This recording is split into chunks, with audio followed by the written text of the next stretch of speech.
don't keep their heads down, or if Thundertalk get a little bit too bold, the nade's opening up. Imagine the players are going to try and follow this one in. They'll know now that they're playing towards the back. Another bouncer, that's a stun over towards the back lines there. And that's why you can't stand up too much. That comes from across the way. That is ESTMG. Push is finally in. AJ surpasses the hill, gets taken down immediately. Kinotrup knows the push was coming through the smoke. They were ready for it.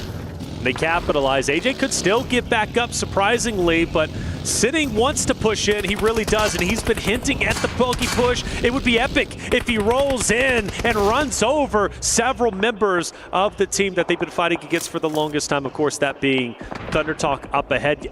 The thing is, and I default to you, John, I mean, neither team can disengage in this moment. Like, they just got to continue to bump heads. Yeah, it's a really difficult position to be in for both of these two teams. Those ditches are really tough to deal with. A double spray down there from Darkin, though. Has the backup of Emre, but he has to hit the deck and will not be able to assist anymore. Darkin goes down despite his gargantuan effort that he was able to put in. Another nade sent in from Arthur. Doesn't quite connect onto Emre. Sook, by the way, for Weibo, has just been in the middle of this circle like a turret. He's been taking shots over towards Thundertalk, now down over towards Ida, now over towards Gamax. And I'm assuming Nongshim Red Force, I'm pretty sure they'll have eaten the lead there. But he's a solo outpost for Weibo, and he has been for quite a while. The guy's nuts. The guy's nuts indeed. I mean, to stay that center and beat a turret, as you said, not an easy task, because you know everybody's going to be focused on you from time to time. Finally, some fireworks going off. AJ's up close on final mark, going down from Kinotrup. Kinotrup looks to be losing this engagement. Only one player left alive. Thundertalk with one themselves. Both teams cannibalize each other, and it comes down to a 1v1 between Thundertalk and, of course, the last remaining members of the other roster they were fighting off against just up ahead, being that of Kinotrup. And that's one of the tough spots about being in that position, right? It's really it's a lose-lose situation. The most you walk out with is elimination points, but making it to late game, once that fight finally concludes, usually doesn't end very well.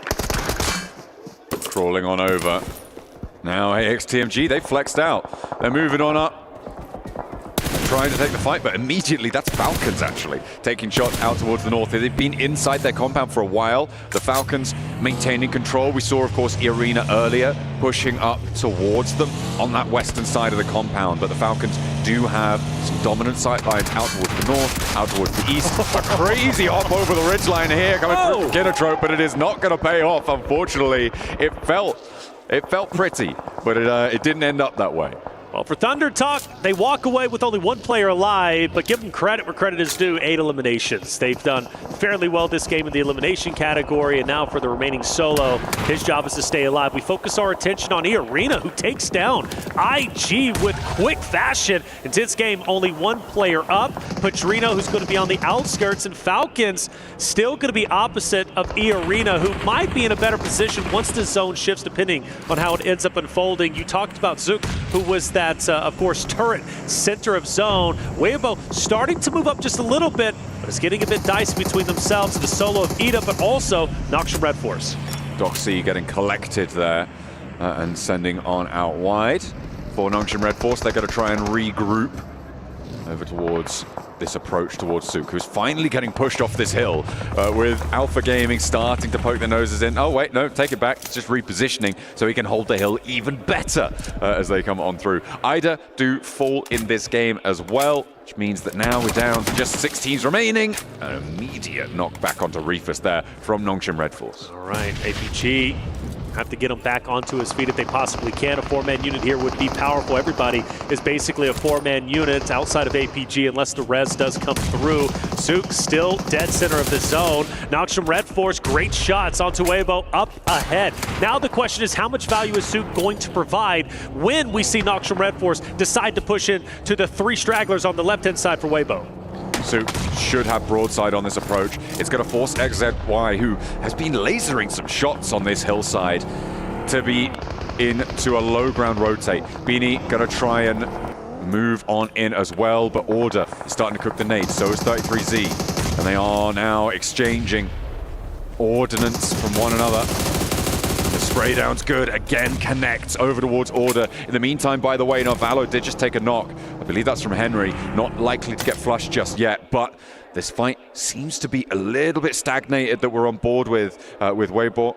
And Nongshin Red Force just taking a second, taking a beat. Spread out quite a bit, aren't they? APG taking some shots onto Benny from the distance. And Weibo able to recover.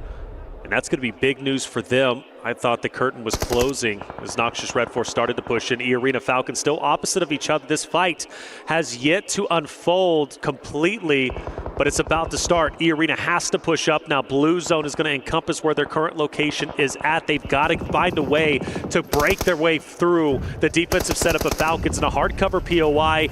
In my opinion, I think it's going to be an impossible situation, but we go back to game 2. I thought they were stuck between a rock and a hard place in the hardcover POI they were in, and they broke free. Is this time going to be any different? It doesn't feel like it. There is a position ahead of them that has control over their sightlines, that has a really solid spot. The only thing that could change it is AXTMG. If they roll up towards the Falcons, there could be a third-party situation here that could go pretty much either way. So we'll have to wait and see if that's going to come into effect. But E-Arena, they get the res, and they're looking to try and push up these hillsides. They've managed to actually get fairly far around on the northern flank of this ridgeline around the Falcons' foothills. Will AXTMG take shots? I don't think they will. They're so focused on APG now because they realize APG's on the outside looking in. They've got to come through, and Henry is firing shots down. Lay Zyal is taking a vehicle in. So this fight between E-Arena as well as Falcons, it's just going to be those two teams, nobody else. The winner going to be in such a powerful spot as we were setting up earlier, and the fireworks are going off. E-Arena's already lost one. Meanwhile, for the Falcons, well, they're still 4 strong, and they've got to maintain it. But does the tides turn? Well, not so much. Falcons with the Wolfpack looking so incredibly strong. E-Arena 2 down at the moment. Falcons still 4 strong, but Mormon says, hey, it's time to turn the tides, turn our luck. I'm staying alive, and through the window, firing some shots, but still not making a connection. But again, Mormon, you go back to game 2. He was the linchpin for the successful recover for E-Arena when they were getting pincered. And on the other end of this fight, they're going to have to leave. The circle shifts down south. It is a time-based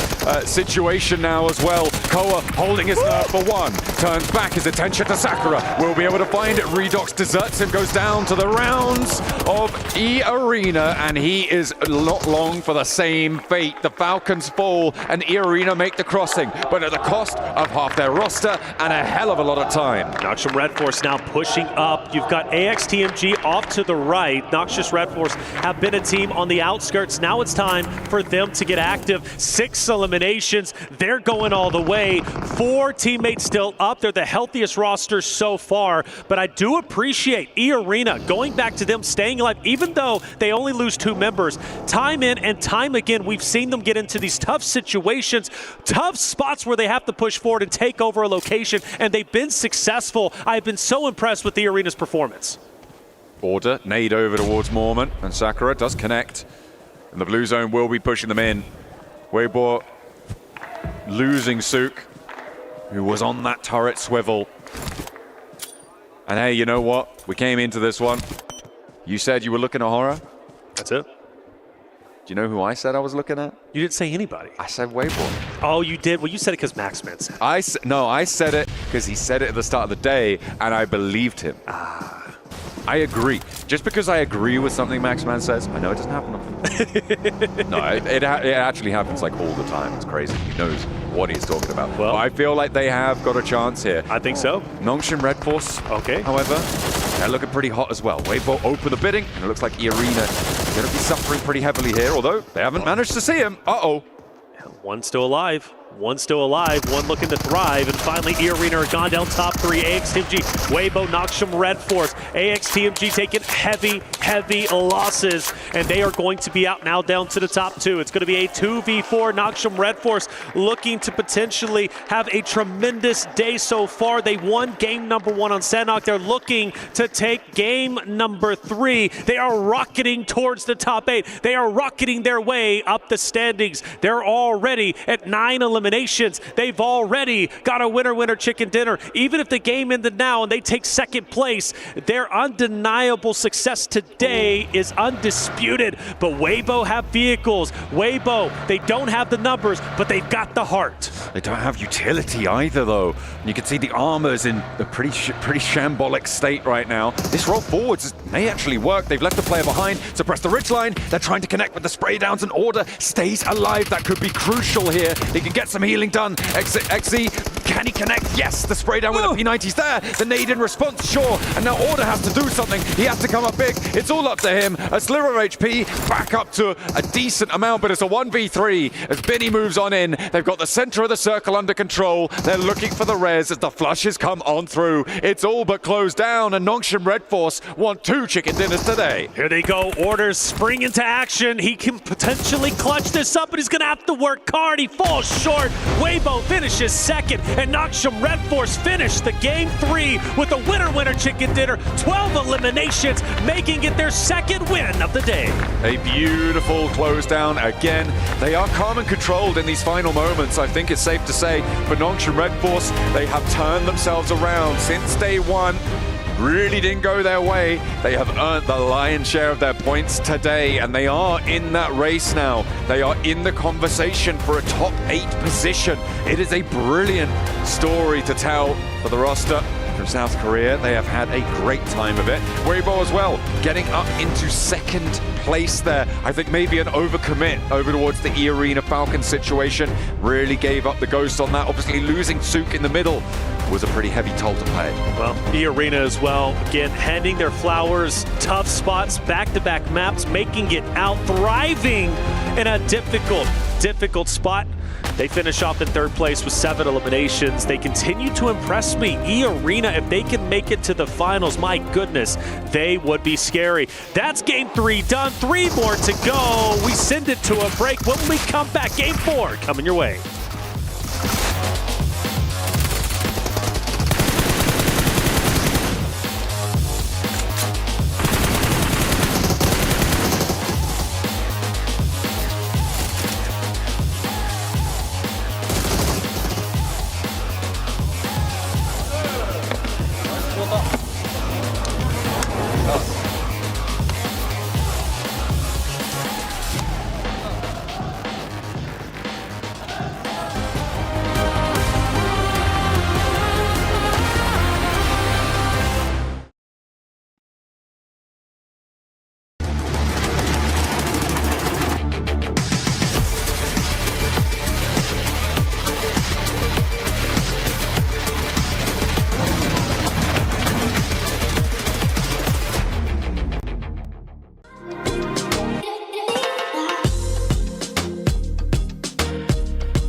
This land is calling.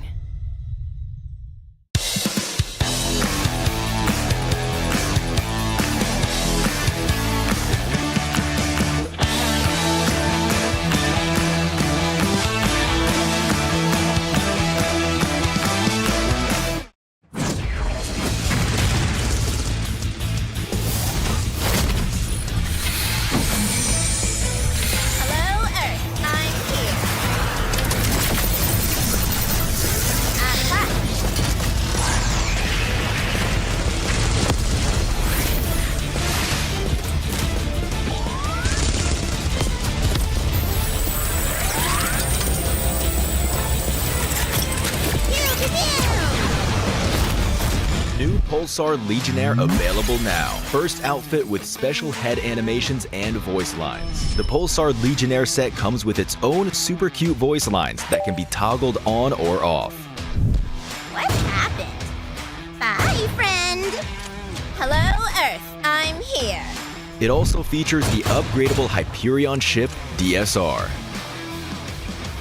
and Jet Reaver glider with special animations. Experience parachuting like never before. That's not all. Even more rewards await.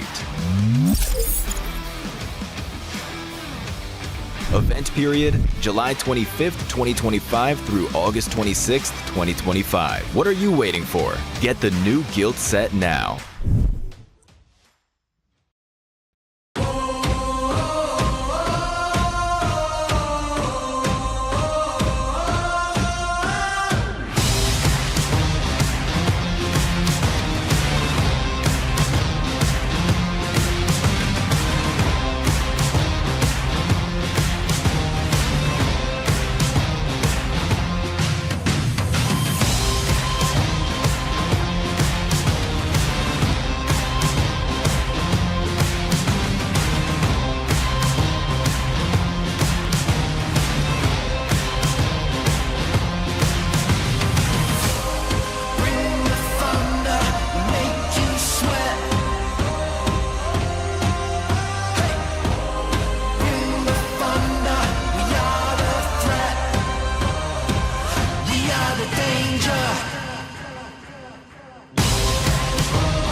Neptura, you might be the lucky charm for this team. Namshin Red Force, you talk about them at the beginning of the day. Their second win today. I'm very happy with how Nongshim have been playing so far. I really like how they're doing it. Again, they're playing just with a little bit extra voice today. Just a little bit more, a little bit extra. It's exactly what I wanted to see. It's not too much, it's not overextending, it's just spreading out, taking their time, keeping that pace going, and then when they see an opportunity, actually committing to that. I mean, it worked out well for them. 22 points for that team. Weibo Gaming, though, not falling far behind, being able to clutch up a second place, followed up by 6 eliminations as well. 12 points for that squad. Wait. I was clicking the button. Nongshim were in 22nd place at the start of the day, if I'm not mistaken. I wonder how high they're going to be after their 2 chicken dinners already on the first half of today. We'll find out in a bit. That's true. You know, because that's how we do it. Usually leaderboards come in later. Wow. That's crazy how that works, Max. It's crazy how that works because also another team that's there towards the top, AXTMG, being able to collect some points as well. Actually outplaying Alpha Gaming, in my opinion. Using the circle to their advantage and knowing that the circle is going to be hindering Alpha Gaming. And Alpha Gaming sending Doc in the docketing position, being a little bit off to the side compared to the rest of his team. And they're just like, you want to play that building? It's going to be in the blue in like 30 seconds. We'll wait. And they did wait, and then Alpha Gaming went out. I never thought I would see this day, okay? Do me a favor, production. Do a solo shot on Max, man. And Max, I want you to repeat what you just said. They did what? AXTMG did what? AXTMG outplayed Alpha Gaming. Ladies and gentlemen, that right there, 1,000 new followers. That's what you like to see. Hey, but let's go Calling back to him the out right fight here. between Weibo Gaming and Nongshim because I feel like that was a fight that had to happen for the longest time. They delayed it, and I'm talking about Weibo Gaming. It got delayed so long that ultimately ended up hindering the potential of a win.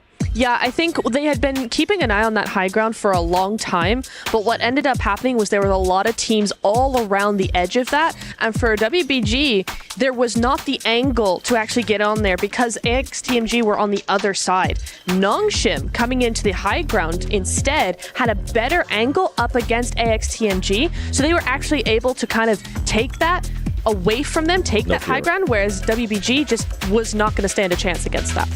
I think we'll have to wait and see what happens, okay, with this team. They were doing some weird splits. We'll come back to it, but what I want to see is I want to hear what happened with Horror Esports because that last game, it seemed like they were doing the right rotations, they were doing the right moves, but ultimately they just met their demise. So let's go to an interview with them. Barney, take it away. Having just passed the halfway point here on our final day of the group stage, I've got No Fear with me from Horror Esports. No Fear, you and your team are kind of tiptoeing around that cut-off point from 8th place. So maybe you'll have to fight through the survival stage. Maybe if you have a late push, you'll be able to get into the grand final spots from today. Tell me what issues you're facing, what problems you're running into, and what's going well for your team so far. We are facing some issues in game like information-based game. We are lacking that, so we are trying to overcome that and following games. And we are a little bit nervous on the game, and we have to play little slowly. And we are going to play like we did in PMSL CSA. We are a little bit off than that. We are not playing our own game, so we are lacking that, and hopefully we can overcome that. Yeah, exactly. You've got 3 maps left until it kind of gets decided at the end of the group stage. So what's the plan now? Are you going to be able to fix any issues that you have right now? Are you going to get aggressive? Yeah, we are trying to play. As I said, we are trying to play an information game, and we usually don't push like blindly. So we are trying to play much slower and more aggressive. So hopefully in 3 matches we can get top 8. Okay, top 8 is the goal, of course. Thank you so much, No Fear, for joining me from Horror Esports, and best of luck in the rest of the final day of the group stage. Back to you guys. Well, we're going to wait and see if they're going to be able to make it there towards the top 8 because, as I mentioned, they were trying to do some rotations. I mean, Blank even ended up choosing them. As soon as he chose them, it ended up going south for them. But there you go, No Fear, only being able to get just 1 elimination, 275 damage. But let's move on from Horror Esports because I actually want to get a chance to talk a little bit more about Weibo. Weibo, we always talk about the docketing.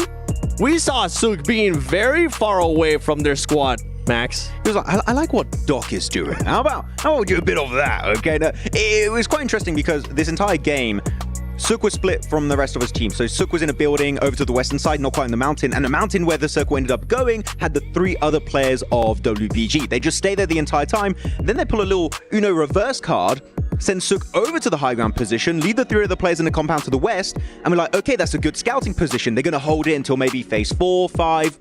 Okay, we're chilling. I think they took until phase 6 to start even just thinking about regrouping onto Sook. And the fact that Sook is not eliminated during that time is just mind-boggling to me. I think they were scared of possible off angles, taking away that possible win from them. So I do get that they were scared about it, but the delay took so long that I would love to know what was happening internally, because so many things must have been taken into account for this team to not be willing to regroup. And that's what I was talking about too for this team as well, because of the delay that they just didn't want to find non-stream Red Force. They had the chance. Order seemed like he wanted to get an angle on them. Ultimately, it didn't end up happening, Neptura. No, it didn't. I think it was a really interesting play to come through from them. It's one of those things that I think has everybody a little bit confused, but at the same time, it's what got them a second place, almost a first place finish. They just wanted to keep that timing or keep to themselves a little bit more. They were not confident in that. And actually, I kind of think it goes into what we've been saying, is that if you want to make a play it with confidence and actually commit to that. And I think if they were unwilling to commit to a push, then actually staying and committing to the stay was the way to go. I think they may have been scared from Nongshim Red Force's southern angle. Maybe you just push that, you know? Maybe you just go for Big Sen, then you can have exude as much control as you want on the circle at that point. So I do agree with your idea here that maybe just do it together. I do get also the idea that maybe scared a little bit, but you have to take control eventually, because as you keep delaying it, you will lose a player, and that's how we did end up losing Sook at the end of that match. You gotta make that decision. You can't wait too long, but let's take a look at the overall. Let's see if maybe Non-Stream Red Force is gonna be in the top 8. And they still got games to go, so that pretty much means that for Non-Stream Red Force, there's a high chance that you might be able to make it there towards Grand Finals. One thing that's a little bit scary for me, looking at all of this, Max, is that Alpha 7 Esports, look at them, they just really haven't been able to get that many points. Don't forget, man, you got Horror behind them, you got Alpha Gaming behind them. If they keep slipping, Alpha 7, I knew it was going to happen eventually. Alpha 7 will be slipping out of the top 8. We can't have that happening to the reigning champions. So Nongshim, good comeback from 22nd in 3 games, getting up to 8th place. But as you said, Alpha 7 in the hot seat. They need to do something in these next 3 matches. And right now, for some of the other teams that are currently watching the games from their hotel, I'm looking at Yangon Galacticos, Rengnam Karya Esports. Have they done enough? Because with the ways that Non-Stream Red Force is currently playing, and if Alpha 7 does end up picking it up, they could end up just getting kicked out of that top 8, Neptura. Actually, yeah, you make a really, really good point. Regnum in particular with 81, Yangon, of course, with 75 as well. I mean, even if Nongshim do go up and up and up, they are going to be able to surpass them 100%. I think even top 3 is not looking so safe compared to how these teams have been playing. We saw Alpha 7 there having 69 points earlier. You can see Weibo Gaming right now with 58 points. You have TT Global 10 points behind that. So, I mean, you were saying it, Max, they're not safe. They're not safe at all, and we need to start seeing a little bit more out of Alpha 7. They have had, to be fair with them, they have had some good rotations. They've had very good rotations right throughout this tournament, so they could jump up there. Alpha 7, they need to be careful because, again, they're in the hot seat. They could fall off. That would be one of the biggest upset here in the group stage. Okay, well, I'm ready to see what's going to be happening here in this final area go. But before that, let's send it over to Barney on the stage. Welcome, everybody, to the Qiddiya Esports Arena, right here, live from Riyadh for the PUBG Mobile World Cup at EWC. I am Veracity, joined alongside the lovely Barney Banks. And Barney, I want to kick things off, first and foremost, for apologizing for my behavior yesterday. It was unacceptable, totally uncalled for, and this gorgeous stage is more than big enough for the 2 of us. It is big enough for the 2 of us. You know what? We can let bygones be bygones. The stage is big enough. It's absolutely fine. I'll kick things off by talking about map number 1, because it was quite pivotal that two teams that were high up the leaderboard got eliminated early on, both Alter Ego and Team Falcons. But ultimately, at the very end, when the final circle pulled in, it was Nongshim Red Force going up against EWC Esports, and Nongshim Red Force took the victory and secured 23 points on the board for Veracity. That's impressive, Barney, but I loved match 2. I'll tell you exactly why. Alter Ego Ares went from not a single elimination in match 1 to... You know what, Veracity? I actually 15 don't eliminations, forgive you. Barney. So what I'm going to do is I'm going to take map number 2 and I'll see you later. Have some fun up there. Map number 2, after a dramatic shift south from the circle, it was teams descending onto each other, and ultimately Power Esports took the victory, even though Alter Ego Ares managed to secure 21 points on the board. Match number 3, we had a pretty slow start. Team Falcons secured a vital building. E Arena took them out, and Nongshim Red Force faced off against Weibo Gaming. And again, for their second chicken dinner of the day, Nongshim Red Force managed to secure the victory. What a phenomenal day we've had so far. Only 3 games left, and we can't wait to see who makes it into the top 8. See you there. This is not over, Barney Banks. Someone get her down from there. Jasmine, do you need assistance? It's like some kind of Bond villain. It's just that, look, she's like, can someone please help? Oh, mate, what a cool stage, though, bro. It's always so exciting, but especially today, especially now. Last 3 games, group stage, the anticipation, the climax, the teams that have been putting so much into every outing in this lobby. Red, green going at it today. Group yellow is currently out. Those are the teams that we will be chasing over the next 3 matches. We've had 3 bangers just coming off the back of with Reflections and John, and it'll be me and Jackie. Me being blank. That's me, I'm Jackie, hello. To take these final 3 games and see who will be grabbing that 80 grand that's up for grabs at the top spot. But not only that, the top 8 spots that will make it straight through to the finals, and which 16 teams will be joining us over in Survival. You can see already, if you haven't been hearing the reverberations, the audio capacity, the set of lungs we've got on this audience when Falcons have been in the arena, well, you're probably going to be hearing some of that today. Hey, getting the little pre-game rituals in as well. Alter Ego, I don't think they need it. The way they have been performing as individuals and as one collective, the 5 fingers on one hand forming a fist for Indonesia and punching through the competition. 5 fingers? Yeah, 5 fingers. Well, and a thumb. It makes more sense with the 4 fingers as well. 4 players playing. Yeah, but... fair enough. You got me there. You got me there. You had me. Yeah. You had me. All right, fair enough. Fair enough, Blank. 1-0 Blank. We have Erangel coming at you. We'll have 2 Miramars to finish things off, but this is our last Erangel of the group stage, and we'll be starting over in Severny down towards Old Sozinovka and military base. So the teams play this one out. We are starting very far up on the map here. Alter Ego currently on top, not far away from overtaking 4 Thrives in that first place position. Alpha 7 also hoping to maintain over towards the top 8 here with 69 points, followed shortly by Nongshim Red Force with the 67. This is a nice stat to look at as well, man. Obviously with Falak not being here, but Rosemary still having opportunity to build on those high caliber plays he's been making. Unbelievable damage, fantastic impact. But this is what I was saying, right? It's not just him. It feels like the team has been setting up each other perfectly, Blank. The comms are clean, the decision making is brilliant. If they keep going like this, it's going to be devastating. There's been a lot of talk about Rosemary, honestly, and there's a lot around him, but I think that when we really boiled it down, that there was a huge amount of success which was pinpointed around Alva as a player. In terms of his scouting, dangerous missions that he's been on to set the rest of the team up nicely. He's been a very, very key pickup for that squad to allow Rosemary to succeed in the way that he has. Consider the leaderboard right now pretty tight, honestly, pretty tight. With Weibo currently at 58, TT with 59, Ida at 62. So there is chance for teams to jump up. It's not just Nongshim Red Force fighting for this one. They're in a worrisome position. Ida could overlap them potentially. We already have an engagement starting off here over towards AX, losing a player in Rozok. Not the dream scenario you want going into the later half of the day. A rough drop, oh mate, it's not what you want, Blank. Try and get that sorted out immediately, get the things going, the blood pumping.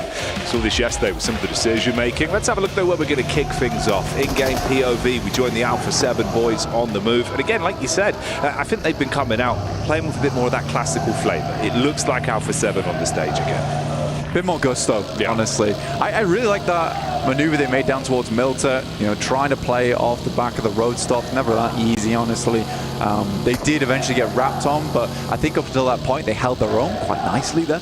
So I think for Alpha 7, they do want to have a much more explosive entrance here, but to be honest, at this point, at this stage of the tournament, they'd be quite happy just to get into the top 8, to get that free ride over towards finals.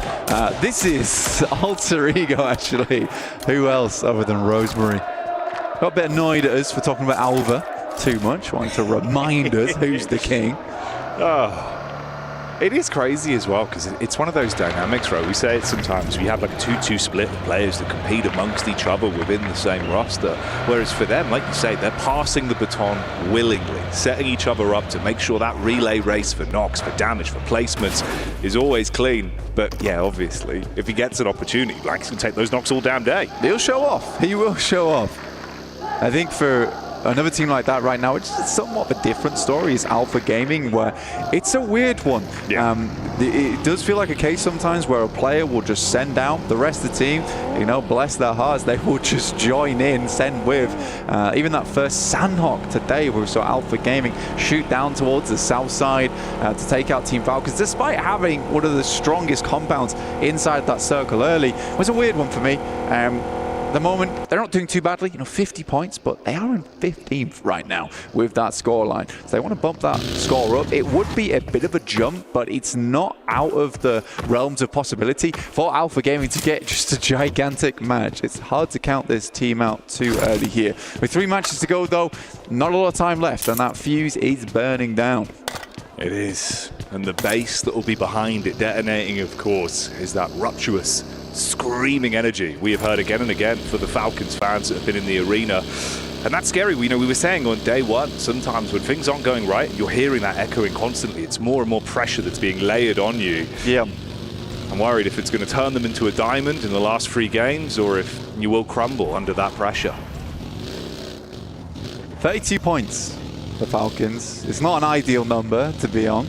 21st place as well. It would have to be a mega jump up. I think, if I'm being quite honest, a bit brutal, really. Yeah. I think Cole is the only player on that team at the moment I really see standing up. I mean, I've had a lot of admiration for Ralph, Narvalo, Redox in the past years, but it's funny to me that their newest addition is the one who is showing the most gusto in these games. We'll wait and see for Falcons. There could be a miracle run, but for me at this point, very unlikely. Very, very unlikely.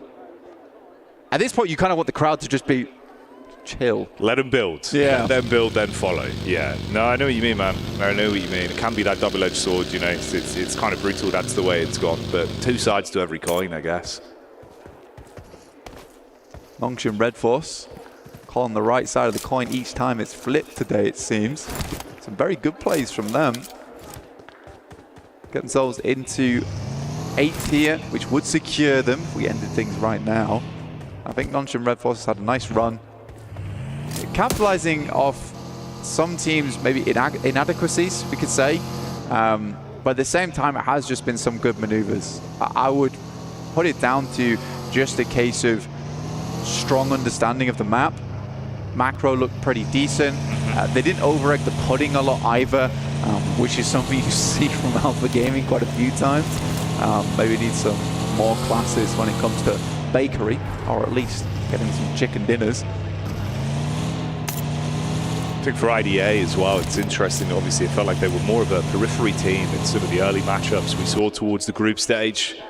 You were finding your way through with placements, playing off the zone, but never really being at the forefront of things. With the grouping the way it is in terms of the spacing in points, though, there's still a chance, mate. And it's looking better today. I will say that. I think there is definitely a good air in there for them. You know, they've got that second wind. I think for EDA in particular, right? The thing for them is that I've always classed them as an up-and-comer squad. They have some very young players on side. It's not easy always playing at a big tournament like this with all that pressure on. But they're a good team at heart. They're a very, very good team at heart. I think maybe it's early land jitters for them. This is only their second day of play. I think everything could change. I do think, though, for EDA, going to the survival stage is not going to be fun whatsoever. I don't think that's an easy place for them to be. I think they'd rather just make it straight through to the finals itself, get to watch all the play happen, and then just feel a lot more comfortable and researched going into that finals. So it does need to be a big push from EDA. Again, other teams are chasing. We've got Thunder Talks as well as Weibo. And Nongshim Red Force, if they don't let up, could become a little bit more difficult to grab onto the coattails of those teams in the top 8. To go back to your point as well, for a similar team, that, you know, the question mark was, will they struggle being thrown into the deep end of a big stage like this global event? For AX, I think, you know, day 1, day 2, honestly, they kind of just played their game. They showed up to really just give it their best.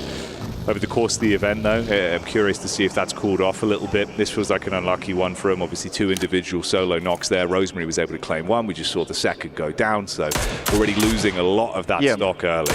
I think it's tough as well when you have this group format where, you know, they're going to play day 1 and then they'll play day 3. The issue for them is that I don't really think they found their stride in day 1, and then you're not playing. So you lose all momentum on that day 2. And I do think that there is something to be said where, you know, you come into day 1, you just own it, and you take your day off, and then you go into day 3, and you can just feel pretty happy in yourself. But there's a lot of maybe self-doubt, you know, rumination in the mind if you are AX on day 2. Is like, what can we do better? What can we do differently? I think 41 points is not a bad scoreline for a special invite team.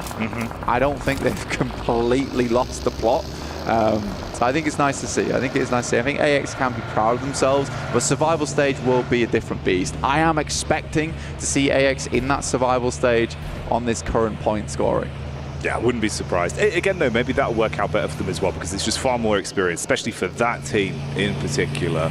It could be good for them. Looks like a knock over onto the Falcons, though. First wing has been clipped. It's coming through on the western side, actually on the southwest, where Kinotrope were playing. You know, I think for Kinotrope as well, they do play around this area fairly frequently, and for Falcons, they have very similar rotations, because Kinotrope does enjoy playing in Pachinki, as do the Falcons. And historically, Falcons don't do all that hot when you start having teams playing around your initial rotational points. And we saw that early on Sandhawk with Sami and Alpha Gaming, which we mentioned a little bit earlier. Current circle over towards Shelter, though, Jackie. Bit of open ground, not really definitive on any of the compounds just yet. Teams will find places to hunker down. We're over towards the gondolas right now for Alpha 7. This is all the way up towards Stalba. So they've still got a ways to go. I think they're one of the only teams, if not the only team, currently still out in the blue.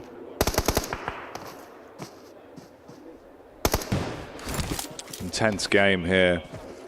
They were coming down the backside of the hill, had a read at least into Alter Ego. Obviously a bit of a split there. You've got Rosemary further out to the 2-2. It's Krypton that makes a bit of a move here. Rejoin with the rest of the squad, hop back in the vehicle, keep himself covered. See how they play this one. Alter Ego on that western side, yeah. The split between them is pretty big, pretty substantial. See when they want to regroup things up, and you're right, Intense Game are chilling around the peripheries of that area on the western side. You got Rosemary and one other player, can't quite see the name there. having a look down towards that southern side. R8 taking a knock. That's over towards Mansion, actually. You can see it on your screens. We bring up the map feed, which is available to you all at home, by the way. I'll head over towards PUBG Mobile Esports over at YouTube. Pick that one up. Keep tabs of your favorite teams and their rotates. Follow all the action in one nice little neat package. Get the information that we use here live on the cast as well. Teams on the move now. Squash from the wraparound. Everyone else heading down. It's Gamax that's just ahead. And of course what remains of AX as well, taking a wide berth to join up, but we'll hold that for back over. E-Arena on screens for now. You've got a crash down from the hillside with Kino Trope coming in. Mormon on the push back up. Ooh, big tag into the back. Quick response as they turn their heads and find that one. Tamar with the damage done. It's Big Papa Pump that's clipping legs from the side. Bullets coming in from the third party as well, trying to clean up and see what you can steal away from this. Had the smooth moves, but an instant shot back over. That's TT that are taking pot shots at it. That was a messy engagement, massively messy engagement, and a perfect opportunity for Thunder Talks as well, because this is around the center of the circle right now. Thunder Talks is able to clip two teams out at the same time. I mean, E-Arena's looking a little bit worse for wear here. King's not fully committing over towards it. His Alpha Gaming once again looking to ruin the day of the Falcons. That is a brave nade sent by Doc, and Reapers is just forced to handle it. Danger close, but the danger is Alpha Gaming, and it's their middle name right now. And just one man left, Narvalo. 4 nades in the backpack, casts out the first stone as he throws it over. Top from distance, trying to catch Reed from the side. If he does peek out to shut him down, nade could be on target, just short. Close though, Hovercraft comes in, delivering players up close. Come on, this nade's gonna go off right next to you. Do all too much damage to the hovercraft just yet. Starts to smoke. Molotov sent through into the building. They don't have a read on his position just yet. More paranoid about the compound. I think he's down to his last 2 nades now as well. Yeah, that's all the stock he's got left. Cooking this right down towards the end. Last one's going to be prime. Sideline chip damage over. They don't want to run into this and throw away one player. Ooh, but Top will get the shot on the peak. That's what they were setting up for. Good watch from Top there. Holding in the background, has done that quite a few times there for Alpha Game when he's forced to pick up the pieces when the front line heads on in. But for Alpha Game, very, very important match for them, right? They want to climb that leaderboard up to 53 points on this match. Powers finding Ida from R8. And here's Intense Game. Pretty long range on this one. Long, broad, open spaces. Rosemary down as well. Alter Ego probably want to chill this one out. Yeah, I think that was the team name from the backline. So the splash damage knocked him back down into his last legs. They have the smoke to at least reset, block vision, see if they can try and cauterize this one a little bit. Obviously, Intense Game, we're looking to really backdoor into this quite some time ago. Gamax as well. They get thrown into the fight versus Alpha 7. We were setting up previously. Silence fires shots back over. Ooh, this is starting to look messy in the lobby, Blank. Yeah, not easy. With the circle, actually, hard shift down towards the southwest side, towards Farm as well, which is an uncomfortable area to play on the map. Alpha Game find themselves a prime position to play this one from after removing Falcons. But for Alter Ego, they've got Nongshan Red Force looking to rotate in from their northern side. If they can get rid of Intense Game, there's still going to be Weibo to deal with shortly afterwards. So we'll see how Alter Ego actually figures this one out. They're going to make a rotate off towards that eastern side, which is wild, by the way. They're going to go straight through Weibo. We'll see how this pans out. Intense Game takes that moment to regroup back down with Adrian on the south side of the map, and Alter Ego gets past. Meanwhile, you've got Squash's POV here as well inside of the compound. The only one that remains from Alpha 7. He was on a slight deviation from the rest of the squad as a solo. Casting nades back over right now onto the trio of R8. Alter Ego are still getting punished here. More players popping up in the Elim feed as the knocks are coming back through, and they are absolutely sandwiched with squads. A lot of teams are struggling to make their way into this one. Fair few of our squads on the eastern side, and we're on board with one of them in R8. They try and rotate down the remainders of AX. Move to the fields, just on the north side. Pick up a compound to play inside of. This area of the map can hold quite a few teams, but I would say that Alpha Game currently have one of the stronger positions inside this compound. Plenty of sightlines to work with. They're not cut off on the windows. Gamax, obviously, they were the ones to kick off the fight between Alpha 7 and themselves. On the rotation path here, go straight past Squash and down towards the crosshairs of R8 that are just trying to play towards the edge. They've got a vehicle close by to make their getaway. For Squash, it gets a whole lot more uncomfortable. Long-term rotate for him, and Power Gaming are ahead. They've got the next position to try and guard some of these teams as they make their way in. Origo, after that A-limb from earlier as well, did break the triple digits. Up to 100 total. Still chasing that 111 for Thrive to pick themselves up first place here. They lost Daybot. Weibo just about caught him on his rotate down in towards Farm. Yeah, this rotation's not going to go too well for Gamax. That vehicle is very close to exploding. Surprised Damar doesn't just go for the full send on the spray either. Couple shots back over.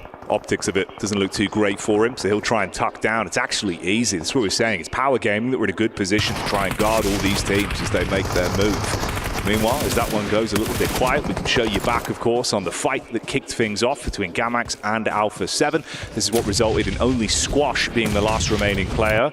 On his solo mission, he's at least found himself some safety inside of the zone for now. He's gone. All right. Yeah, for Chudo, some good nades over the top, honestly.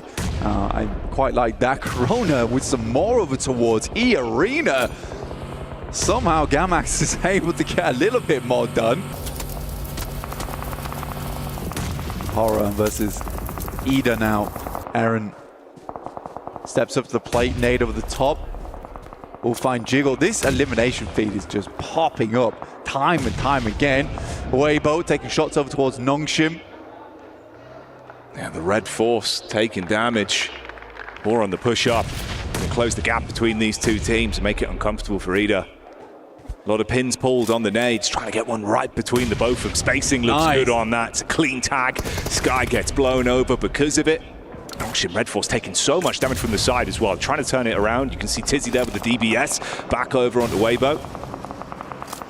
Yeah, Weibo's suffering, but they are making it work. But intense game, wrapped back up again from where Adrian was playing. He's looking to pick up the pieces that were left behind by Weibo. But Ida's doing a great job to hold this angle. Held out Power, held out Horror as well. Those nades to keep going through. You wonder how many more they've got left to work with. You can see Dark in here running with the level 1 vest, level 1 helmet. It is not ideal. This is the rough part for Power as well. At one point, it felt like they had a good position to try and hold back some of the other teams. Now the shoe's on the other foot. It's only really Al Haji that has a chance to make a getaway play as a solo. Rest of the squad were pinned in, play zone nipping at the back of them, and they've all just been picked off one by one. So he's just got to bail on the rest of the squad, look for a later survivability game from this. No fear, just got to hold his angle. It means versus 4. Ida's got to push into him. It's a good initial knock, and a second potentially. Oh, No Fear goes down, and you can see they at least deal with the first man that was in front of them. Quick reset on this. They've got time to pick each other back up. No one else there to instantly third party off the fight at least. Origo's going for something a little bit bold here, moving up into the northern sides of Farm. Alba's looking to move further in as well. This is a replay from earlier between Nongshim as well as Weibo. Good nade down there as well. Actually would be quite a nice storyline as well if we get this fight here between Origo and Alpha. The way we can set that one up, the dynamics, you know, the two sides of how they play, complementing each other or fighting against one another. Nades over the side for now. Man. The fact that that is right on target, the kryptonite for him, blows him away and fragments the team. The advanced scout now down. It bounces off the tree, by the way. Wild rebound. Yeah. Straight back in. It might have gone a little bit further. Rosemary, 3 nades. These 3 nades need to be real effective here. With Daybot down, it's just 2 that they're running with for Alter Ego. Krypton does get flushed out. Alva versus Alpha. Here in Farm. Alter Ego would like to get a little bit further, but Reefus finds Rosemary. He crawls his way through the grass, leaving just Alva behind now. For Alter Ego, looking for placements. We'll see how long Alva can sit in this position. Al-Haji was found as well, of course, after bailing out as a solo quite some time ago. He was spotted in center circle and has been dispatched to Power Gaming. Exit stage left here at the fourth game of the day. For Alpha Gaming, though, this is a big one. This is where they can make their chase for top 8. Most eliminations right now for Damar. You can see quite a big total there for R8. Marth and Damar still alive, direct center. But Ida is just flowing through. That is until Xing will find Darkin on the front line there. Pops him for one. Nades continue to pour across. And Emre's just going to wrap. They're going to give up Darkin. I like this, you know. You see there, the boys from TT are looking to move in, but this is a dangerous cross. Oh, going for the quick but jump in the vehicles, try and have some cover from the reach. Oh my. The Bison lets it load, but they're able to handle themselves on that one. Dispatch R8 keep themselves in a good spot, and like you said, that Elim feed has not slowed down. Consistent bouts, it's constantly going. But with that, Ida makes it into top 8 over Nongshan Red Force, so they bounce them down into 9th here. Weibo moving up now into the smoke, directly on top of Ida. You got he who moves in, but not for long. He is not him. Eren will put him down. The 5 Elims on the game. 9 total. Jumping up now past Alpha 7. It's a massive game from Ida. That's what we were saying. It looked like they were maybe a bit of a periphery team, but now they want to be at the forefront. Straight into the smoke with the bonnet. Hello, Eren, and goodbye with the DBS. I pick up Emre there. Takes him a while. Nade goes over the top, 33Z's able to sidestep that bad boy. Continues to take chip damage. That one should be on target and do just enough. And Eren will put another one up for Ida. The solo soldier in the middle of a broken field of vehicles. Thunder Talks versus Alpha Gaming here, Jackie. Likely to be the concluder. Intense game on the sidelines. Have been huddled for a long, long while. Eren continues to take pot shots, but Xing will finally take either out. Of 4th place though, 10 elims. I think they'll be very pleased with the result on that game. Yeah, grinning from ear to ear. Ooh, trying to reposition right here, right now though, on the move up. There's the damage back over from Alpha Game. It's Rayfus that's able to get the spot onto him. Always on these roofs, playing these individual shots. Barraging down the bullets from the barrel, keeping them pinned in. What? Oh, hello. What is Doc doing? I mean, AJ constantly plays anchor for the team. We saw him on top of Observatory. Now he's playing over towards this loot crate, using this impromptu bit of hard cover to his best ability. And he's making it so it's very hard for the boys from Alpha Gaming to start moving up. Won't be surprised if he's able to get an angle over towards Rufus, potentially. Another loot crate comes dropping down a little bit further in. Creates even more cover towards the center of the map. And with that shift on the circle, sending over towards Thunder Talks, they took the opportunity, but a nasty spray down in the midst of it. Oh, that is absolute filth. He's been playing this roof to a T. Every peak on target. Luckily enough, it wasn't the double spray. Could have cut them in half instantly. They can tuck back behind the rock, reset from the fight, but it is uncomfortable. Vehicle on fire, they got to bail back, hop in the car. Man, if he got that explosion in the vehicle a little bit sooner, could have been nasty work, but AJ once again at distance.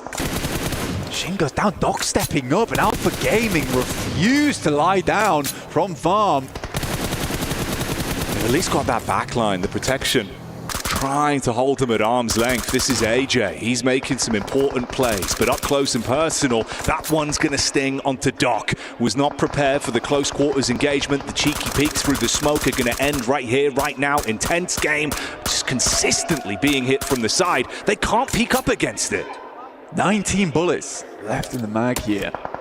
It's the big machine gun in the back pocket here for AJ. Not sure how effective that's going to be at range. There's 19 bullets, got to count on that 5.56. Bob's looking over. They do get Doc back up again. A disgusting single nade from King over the top will shut down the hopes and dreams of Intense Game. That is a Maxman grenade and a half. And you mentioned it, the switch to the last weapon he has with ammunition. At this point, just trying to create space for the team, and they are going in. Straight in the vehicles, looking to close the distance. This is a great wrap from Alpha Gaming. The lineup as well is beautiful to see. AJ's position is now compromised, dropping the smokes, hiding behind the vehicle. Zjol zigzagging his way over, and Doc is relentless on this position. Oh, Jing was so low. Mid-fight trying to top himself back up. Big damage as well. Further impact found from Doc. And from the side, they've got to try and pick this one back up. Only a duo effectively left at this point with the double knock there. AJ at least gets the shot back over. That was the flank from Zol. For Thunder Talks as well, it's an important game for them to ladder up over the top of Alpha 7, which they should do on the placements alone, but they'd like to go further. Alpha Gaming are absolutely ruining the chances. Top starts to move up, a nade up the top, bounces off the top of the vehicle on the explosion, will finish the job. And now just AJ, he's done so much, but can he do any more? Just the machine gun in hand at long range, and Alpha Gaming, they hold all the space. An unfathomable nade on target and blows them to bits. The last man left alive can do nothing to defend himself. Alpha Gaming take the chicken dinner. The first real good game I think I've seen from Alpha Gaming so far as well. There's been matches where they've been putting up elims, putting up points, but that felt pretty calculated. Once they found that good spot over towards Team Falcons, they used that confidence, that capability to take the compound away from them, and then they play slow off that position. They're not too hungry for elims. You know what? I would say even Doc calmed things down. Tiny bit. He actually did though, like he kind of reset mid-fight. Yeah, there was some risk taking, but it wouldn't be him if he didn't, right? So the fact they were set up off it and were on point in the final there, it's nice to see, Blank. It's good momentum and it's a great point to steal a chicken dinner right now. Top here. The babysitter of the team, I would say, honestly. Tugging up the reins. But if you want more exciting action, you know all you got to do is stay tuned in. So we'll see you in a couple minutes' time for more from us.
Dear PUBG Mobile fans, we are delighted to invite you to the 2025 PUBG Mobile World Cup at the Esports World Cup in Riyadh, KSA.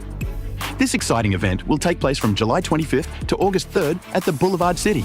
We've prepared tons of event perks, such as the PMWC Avatar Frame, Esports Passion Set, Esports Passion Parachute, and tons more items. Let's check out how you can get all these rewards. During the tournament, go to the Pandora event page via Lobby, Event Center, Esports to join the event. Mormon from SEA, Top from CSA, Pedrinho from the Americas, Silas from the EU, and Prestige from MENA will guide you through the 5 major parts of the event. They consist of tournament celebration, prediction rewards, esports shop, themed outfit, and champion challenge.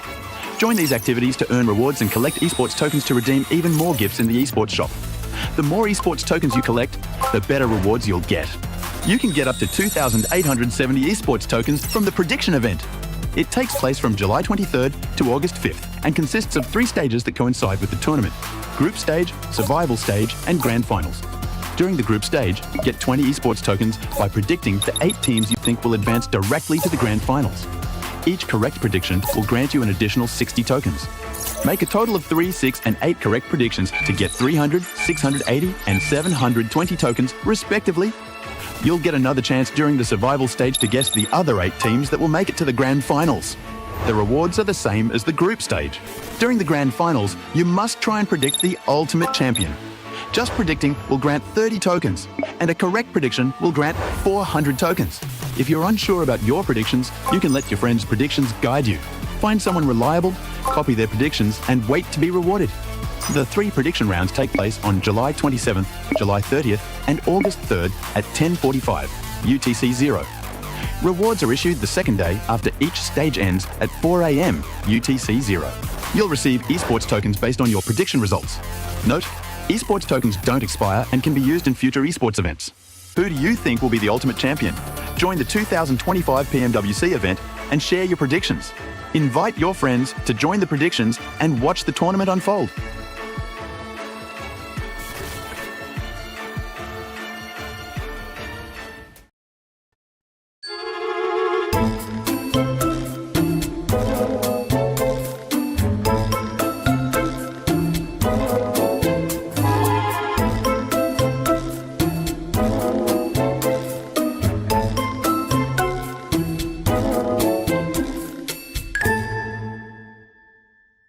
뛰어야 돼요. 건아 너가 오른쪽 집 째줘. 확인. 건아 밑으로 뛰어야 돼. 왼쪽으로. 나 폭난다. 밑으로 네 집 뒤에 붙어 있는 거 있나 확인해도 돼. 나이스. 집 안에 네 집 안에 하나 있을 거야. 내 집 안에 하나 피 먹고 있대. 라스 하나 나오는 거보다 건아 나 폭 갈게. 아 자신 있게 이거 어차피 우리가 먹었어. 먹어 그냥. 막게. 까비. 야 나오는 거 봐. 나이스. تعال سيارتين بمشونك يا زلمه بمشونا يب بمشوك كيزي نايس باقي لاس فوق السطح ببيت لك تروح دور ثاني حجي دور ثاني بس خلنا ناخذ السلاح ايزي نايس حجي نايس يلا يا ايوه نكمل 야 다시 하기 전 라스 하나 천천히 해봐 피 그래 우리 3명이야 라스 하나 어딨어? 야 이거 좀 오른쪽 무리야 오른쪽 단차 좀 무리다 이거 야 나오면 살아? 살릴게 살리면서 하자 왼쪽만 잘 봐줘야 돼 왼쪽 뛰어오는 거 보는 중 얘들아 이거 잡으러 갈 때 양쪽으로 앵글 걸리면서 하자 아 뛸게 공방 간다 맞춰 잡아 나이스 좋았다 조용 It is crazy to see what one of the best teams of PMWC can achieve when they actually end up playing as a team, Max, man. I mean, APG finally getting their first win. This is their best game of the tournament so far, and as you said, they're playing as a team. It's amazing, it's beautiful, it's unexpected because Doc is on a team, but actually we're sticking together, so I'm very, very excited. And definitely a well-needed chicken dinner because they were in the middle of the rankings, right? They weren't quite in top 8. I think this game might have been doing just enough for them to actually put them in top 8, but can they remain there until the end of the day? I think with this performance, it's definitely going to up the pressure to some of the other teams because remember, we're done with Erangel, Neptura. We're going to be going into Miramar, usually Alpha 7, one of those teams that ends up saying, you know what, we end up performing a little bit better there when we go to Miramar. That's a team that needs to perform. It is a team that needs to perform. I think we're going to see as well a lot of teams that are very good. Oh, hang on. We got an end game, Max. This is actually going to be the time they leave farm, and Alpha Gaming have an amazing game plan to just overwhelm all of Thunderstorm because their players knocked, they're wounded, they're not ready for a crash. And actually, Alpha Gaming just don't go for the normal play that a lot of people would go for, which is crashing the rocks. No, they take this massive spread over to the east, not only controlling low ground, but also taking the high ground angle away from AJ, forcing him to kind of play more passive so he can't get shots on the player low ground.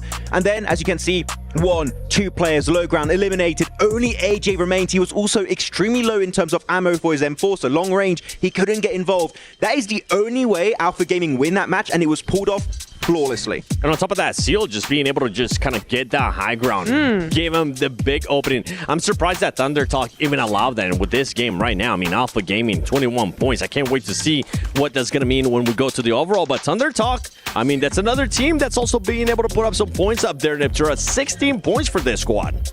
It's really nice to see them start to perform as well. And what I really love is how they were able to capture that high ground towards the mid phase of the game, right? I think that rather than what a lot of teams would do is just go for all those fights again and again and again and get that CQC, I think Thunder Talk really just held back and was like, we're going to wait for all these other teams to start fighting. And then once they're done, we'll pick off the stragglers and then move into that space like we claimed it for real. I love how the final spot of Thunder Talk, it was initially Al-Hajj had it 5 minutes before that fight happened. Then it was taken away by Damar from R8. Then it was Ida that took it. And then it was Thunder Talk. Like, Al-Hajj had the good idea. Unfortunately, as a solo, he couldn't quite defend the... What? That's an interesting tactic right there for Non-Shim Red Forces saying, all right, we got 2 wins. Can we actually keep it going? Wake myself up. I'm like, I can't do it. If not, then I'll end up just hitting myself with the microphone. But I want to deep dive a little bit more into some of this games. Intense game. That was another team that we expected a lot more out of. It hasn't been that way for a very long time, at least for the past 2 days. But it's good to see them finally being able to step it up here on the final day for group stages. Yeah, especially I love the way that they played a very difficult zone, right? That zone was not easy for any of these teams. But I love how they actually were able to stick together and then move, but still be mobile at the same time. So you did have those players that were going up off to the north and then back down, but they just, by keeping mobile and stop and preventing any stagnation happening, they were actually able to end up being one of the last ones in the zone because they weren't in one place at the time. That's right. I mean, we were talking about this 2 teams earlier. I want to take a look at a bit of a SMB head-to-head between Alpha 7 and APG because now APG is in the hunt, and this is going to be the stats for today. See who is currently outperforming who, as well. I'm pretty sure we'll get a chance to see them there in a bit. But for Alpha 7, this has to be a massive, massive wake-up call, Max. This is the time for them to actually start reacting, and it has to happen in Miramar. If not, this could be the defending champions going to survival stage. I mean, it's scary because Alpha Gaming getting a win there. Don't forget, they were just below them. They're going to look to overtake. And actually, one team we didn't talk about too much, Ida.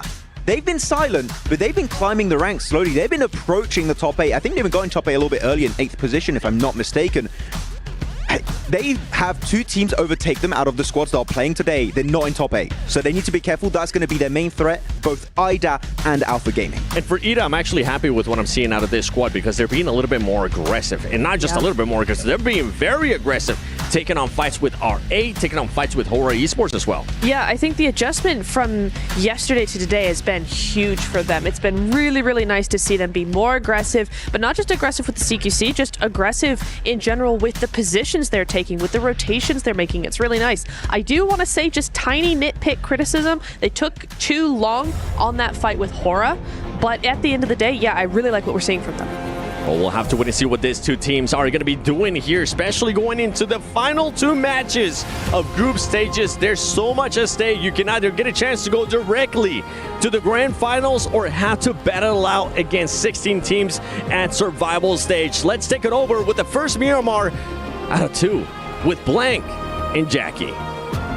Thank you, Seven. Can't wait for this one to kick off. Alpha Gaming, fresh off the back of an absolute banquet of a chicken dinner, Black. It was an APG win, which is always good to see. I think for the desk, they're highlighting that, yeah, this is the first time they're really, linked up as a team properly. And I would say allowed Top to do his job.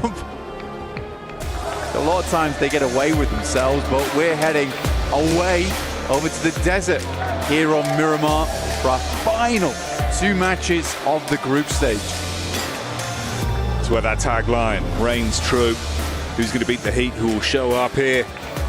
Seen some great showings from a good few collectives of our squads today, but things will change now in the last 2 games.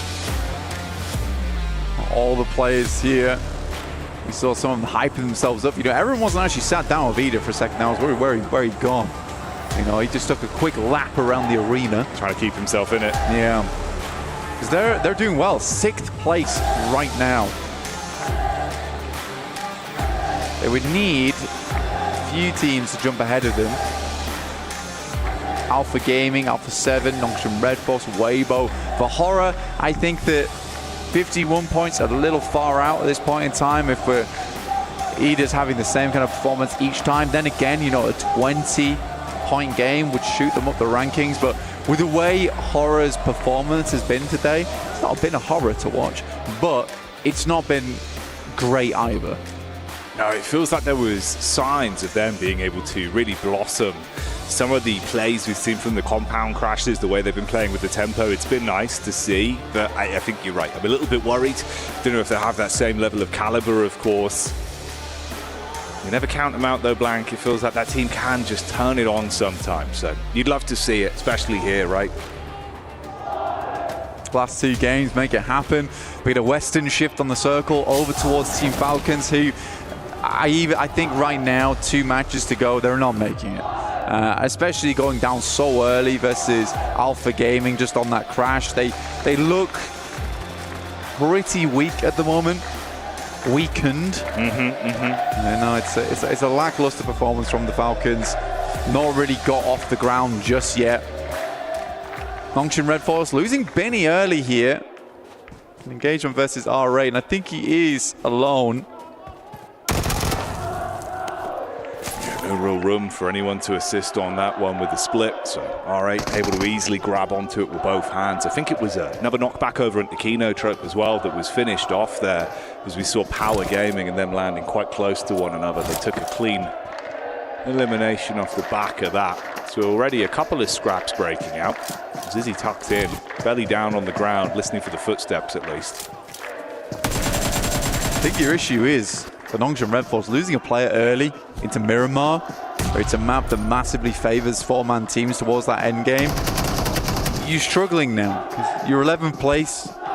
Those good games from earlier in the day, you'd set yourselves up nicely to get in towards that top 8, get that free ride through to the final, stamp your ticket. But it's all gone a little bit wrong. There's that replay, Al Hadji. Damn, he nearly did it. Stabbed in the eye. God, he was quick with it. Smooth moves on the blade. The Wicked Skengman was here, but Al Hadji deals with it. Not a fan, not a fan. So I'm backing up though, he's terrified. Yeah, I mean you would be. Yeah. He was quick, he was chicaning with the blade. This fight's going to go on for a while though.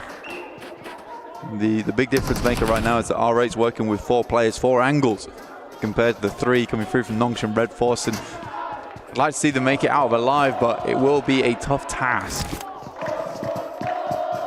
R8 trying to get further up the rankings here and a little bit more money perhaps. Good pick. Yeah, I mean, nade through the window. They take the peek out. Good timing on the fight. You're able to reset as well. Med pack, so it's not going to be too bad for you. Complete health back in. Dives away as well, so he's quick on the reposition, so DeMar can't get the shot back over to capitalize off of it. Still got the nade in the back pocket. Looks like he's going to set himself up for that on the response. Cast it out with a little bounce. That's kind of cheeky. And he's jumping out of it. This is a big play from Doc C. Let's see if it actually works out, though. He's getting peppered. Somehow makes it back into the building. It wasn't for long, though. That was a bold maneuver, a brave play. You've got to give him props for the way he approached it, but unfortunately in the melee, it's not going too great. Response back from Zizzy with the big boy, letting the bullets rain through. And R8 trying to compose themselves off the back of this. I know the angle from the stairwell is going to be problematic, trying to focus up on it. Good spray back over. And Tizzy can't get the clutch Elim in to keep them in it. So Red Force go down. That's a big blow to Nongshim Red Force. Only one more game. Capitalize on those points now. Onto our final Miramar. Not looking good for them. And again, I have to stress, it was a great start from Nongshim Red Force earlier in the day. Korea, that was a fantastic opportunity for them, but not meant to be. Alpha Gaming with the 9th place now after that last match. A real big improvement. Boys from Power hunting down Kino Trope. Another one bites the dust there. Even Weebu as well, finding an opportunity to take some fights over. Doesn't really go the way they were hoping it would, though. So Kinotrope, as much as it has been a rough affair of being thrown into fight after fight that's uncomfortable for them, they can at least reset from that. So it isn't the full wipe that could have been. Quickly grabbed the vehicle as well for the impromptu cover. At least had some supplies to top themselves back up. That they are. But I don't think they're going to be in the finals, unfortunately. Alpha 7 on your screens. 10th place at the moment, 70 points. It's roughly around this barrier as well. It's real tight. It's real close at the moment. You know, 70 points up to 76. Very interchangeable right now between these four teams. Thundertalks overtake Ida. The chicken dinner advantage as well. They will go up one placement despite drawing, tying on that scoreline. Horror spots the rotate coming through from Alpha 7. This is dead center, right? They're trying to get up towards some high ground to work with. Horror currently has a big old split across Crater Fields and the ridgeline that sits over in that position. Those mountains are very, very nice to work with.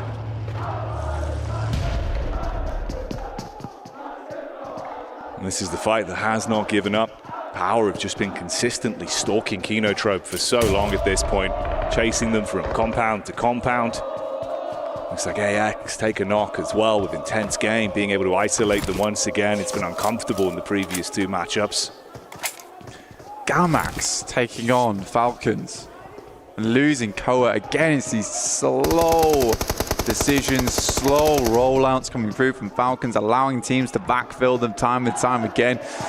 They got to figure something out. Add some security cameras to the back of the kit, essentially. We did lose one player over from the side of Alter Ego as well, from a very quick bout between them and Thundertalks. Both teams then repositioned and called it quits on it. Seems like this might finally be the moment to strike. They bait them round the corner. It's a good crossfire. Able to hold on the doorway. Panic stations now to reset from this. The last man unable to pop off as a solo dolo. Al-Haji will handle it, and they finally close it down. Yeah, Ozi-san attempts to the triple step up the stairs. Not going to happen though. But Power consistently put a performance there. Looks a lot better today. We haven't had that champion moment for them just yet. Towering above everyone else so far, but it's a nice game from here, honestly. Chrono will finish off Koa. Again, I think losing Koa is a big deal for the Falcons. I think he has been the one stepping up time and time again for the team. He's trapped out in Monte Nuevo on that northwest side. Circle centers up though over towards Ida, which is very good for them in terms of their point scoring, staying within that top 8. Currently playing over towards some high ground too on the roadside, so plenty of vision around them to work with.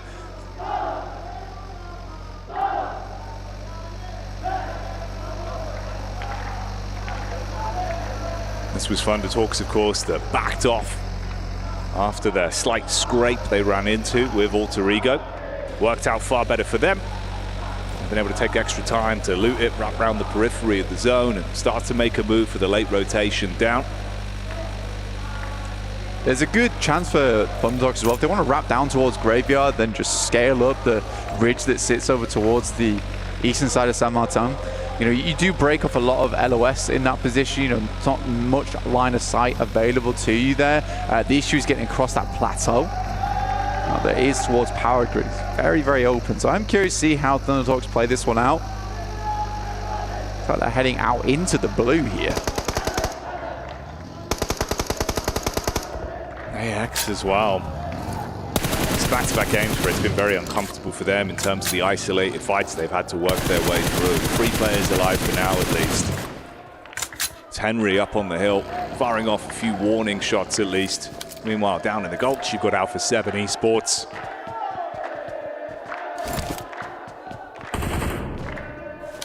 Yeah, Alpha 7's not in a terrible spot, honestly. In these concretes, works well for them. They are surrounded by a lot of height, though. It's pretty terrifying looking up towards, but you know, keep them safe for a fair long time. And the vision is not terrible from this spot either. You can see as Mafioso's looking around, likely he'll spot anyone trying to move up towards them too early.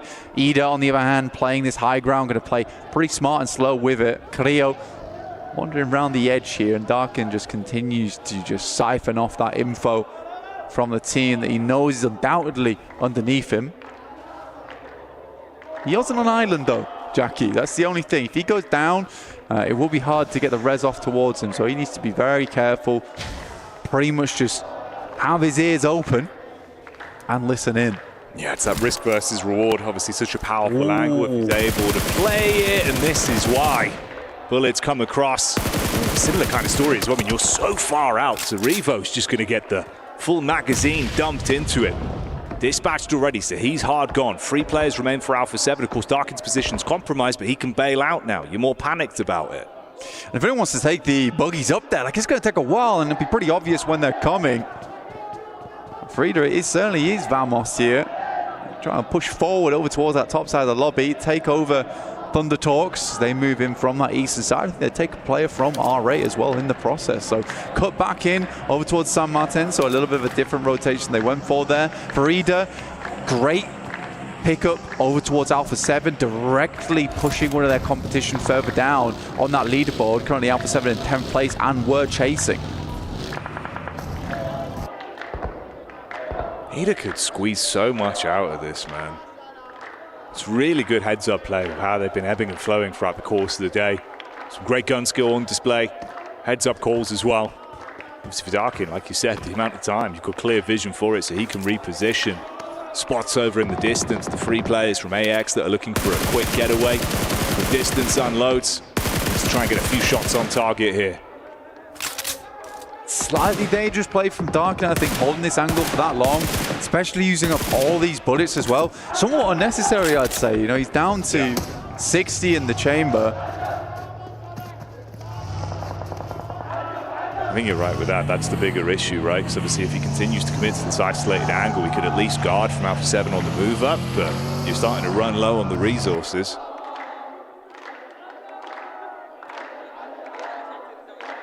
Solarigo. One player down. Playing around the warehouses on that eastern side. Not bad area to play around with either. AX just moved over towards him. You saw just then either taking shots.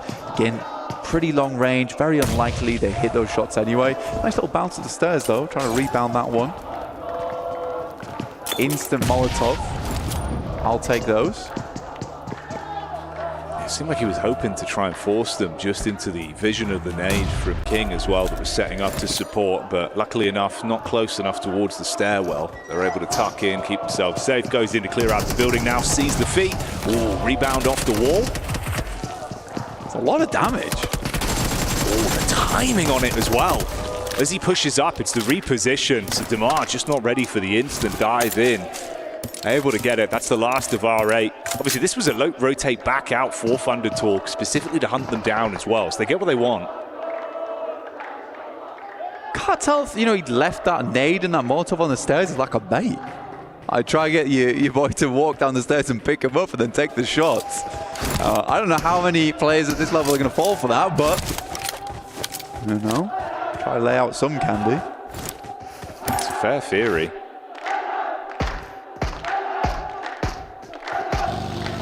For gaming there. Shot in the back line from Gamax. Yeah, Gamax is kind of causing problems on this western side, but again, that's sort of a dock issue, honestly. If we look where he goes down, like all the way on that western side, he's split off from his team. Can't deny the amount of eliminations he's been able to get for Alpha Gaming, but still, sometimes a little bit overzealous. Babysitter in top not able to pull back on those reins quite quick enough. I couldn't get a grasp on it. Too fast. It was a lot of strength, a lot of strength. He loves it.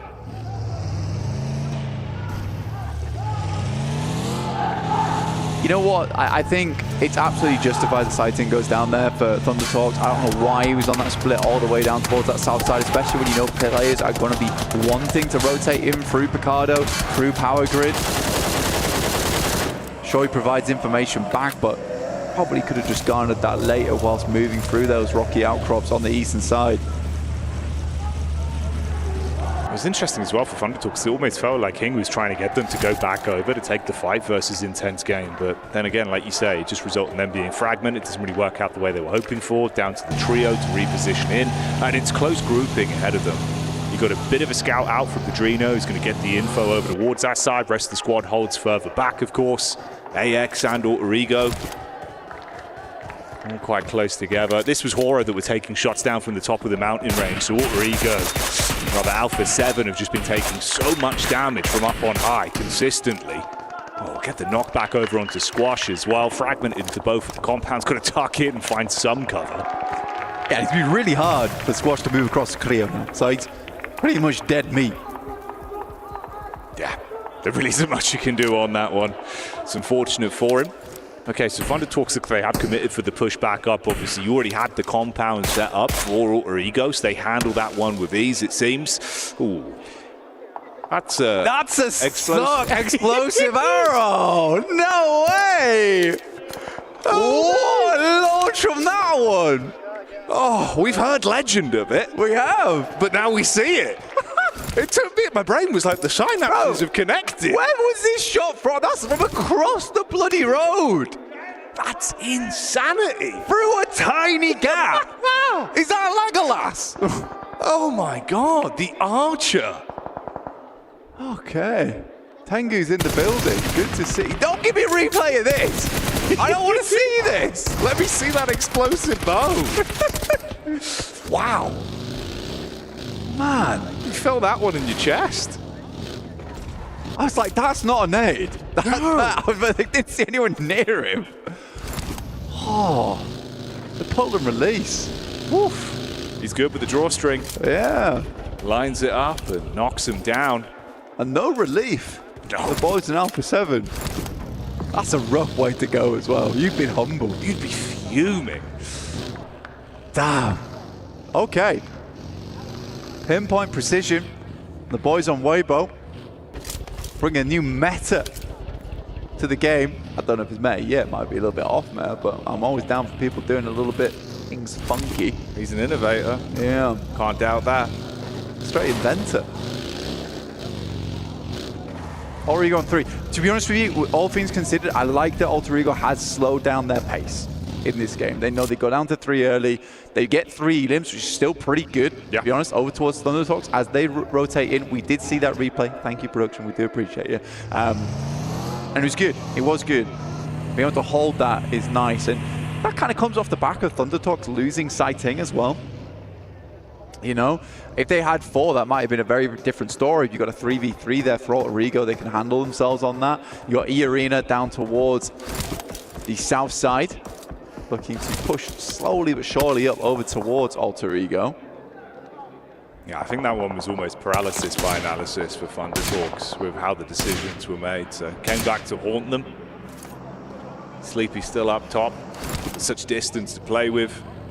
A little bit of ammo left in the pocket as well, so just taking shots when he gets opportunity to keep him pinned. You see the split from Alter Ego as well. The team trust each other so much.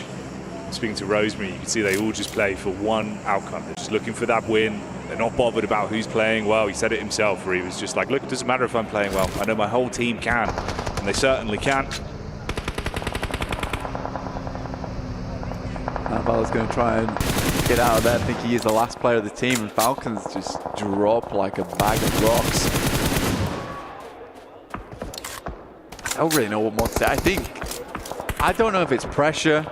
I don't know what's happened, because technically they're not always the most entertaining team to watch in that way.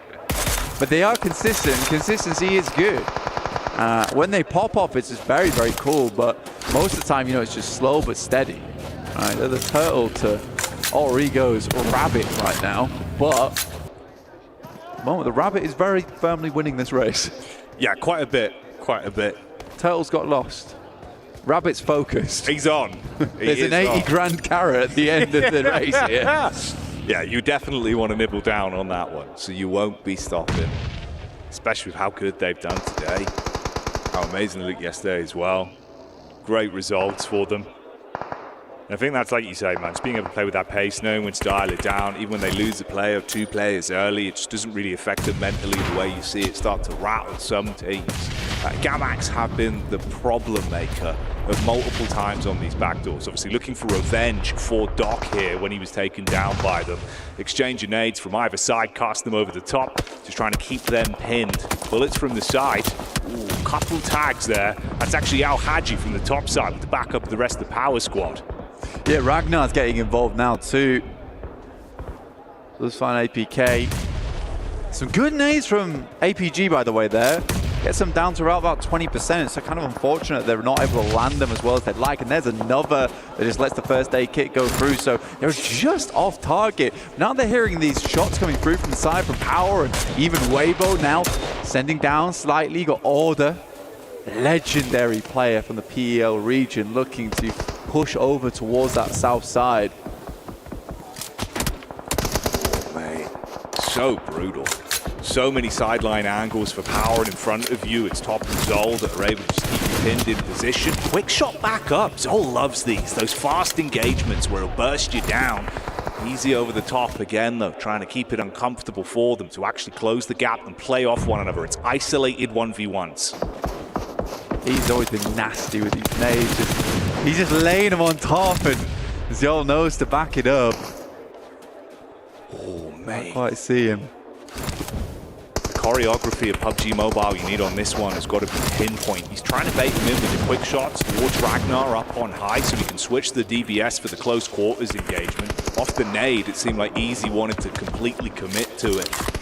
They're actually doing a good job of handling themselves. I'm surprised he invests the first aid kit there instead of the bandage.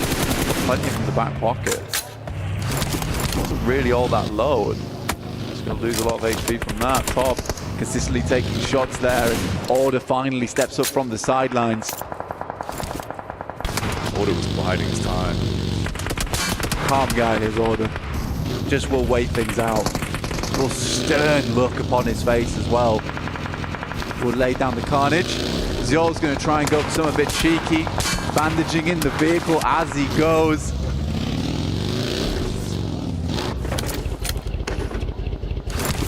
Gets himself at least into some safety for now. High ground round the ridges of the rock face. I guess that's why you don't want to use the bandages, so he can continue to use them in the vehicle. That would make sense to me. It's a fair point. Saves his life. It does. Multitasking. Unfortunately for him, I mean, the rest of the team gone. So looking for the back-to-back momentum carrier towards the end of today. That's not going to be there. We haven't seen Alter Ego for a little bit, but when they show up in style. Goodbye, Ida. That's how they go down. They've been able to play a relatively passive game on this one. I mean, only 2 elims as well, so Rosemary snatching that away pretty good. And you look at the difference there. 5 elims alone on him, 6 for the team overall. It's compounding, Blank. I mean, Alva sets him up on the tee, and like Happy Gilmore, it's Rosemary to take the shot. For Alter Ego, they've done enough to 107 points. They are really not far off that first place spot in this game now. They just need to go a little bit further. They've just got themselves into placement point range, but it is just 2 players out on this north side versus a full 4-man squad of Horror. Rosemary will step out, get slapped back by the M249, and Alva immediately dropping smokes, but it's not enough. That will be Alter Ego going out. It's a short run to go for Alter Ego, but there is that chance on the last match. They don't make it, Jackie, and they won't pick up that 80 grand. That'd be gut-wrenching as well. So close yet so far. You do not want to leave that fate up to another team. Take destiny into their own hands right now, though, to dive in onto AX up close with the DBS, showing us they can wield these shots. Ooh, showmanship. But unfortunately for them, it's E Arena that step foot and like gladiators walk out with their heads held high. Backline from Easy. Sees a target and seizes the opportunity. For a little bit more there, I mean, Aryan was able to get a nasty double nade over the top there in the midst of that fight, which took down the backline coming through from E Arena. That's why Tiny K actually had to move towards the front there. Tiny K, the budget Tony K from Oh, dear me. Strong branding. It's strong It branding. really You know, play to your strengths. That's funny.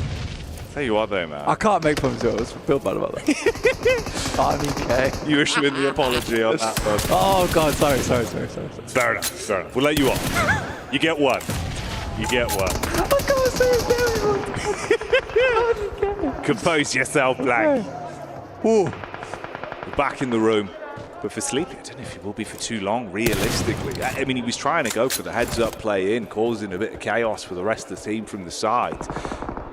It's not worked out as well as he would have wanted. The rest of the squad have to bail on it as well. They're pinned in between E-Arena to now make their move down with Intense Game setting up inside of the zone. But Intense Game, yeah, actually not a bad position, but just not a lot of players to work with. Just the two here. It's a lot of angles, be going off. I'd love to see a Weibo win. After that lovely shot, bullseye from Sook. Yeah. I loved it, mate.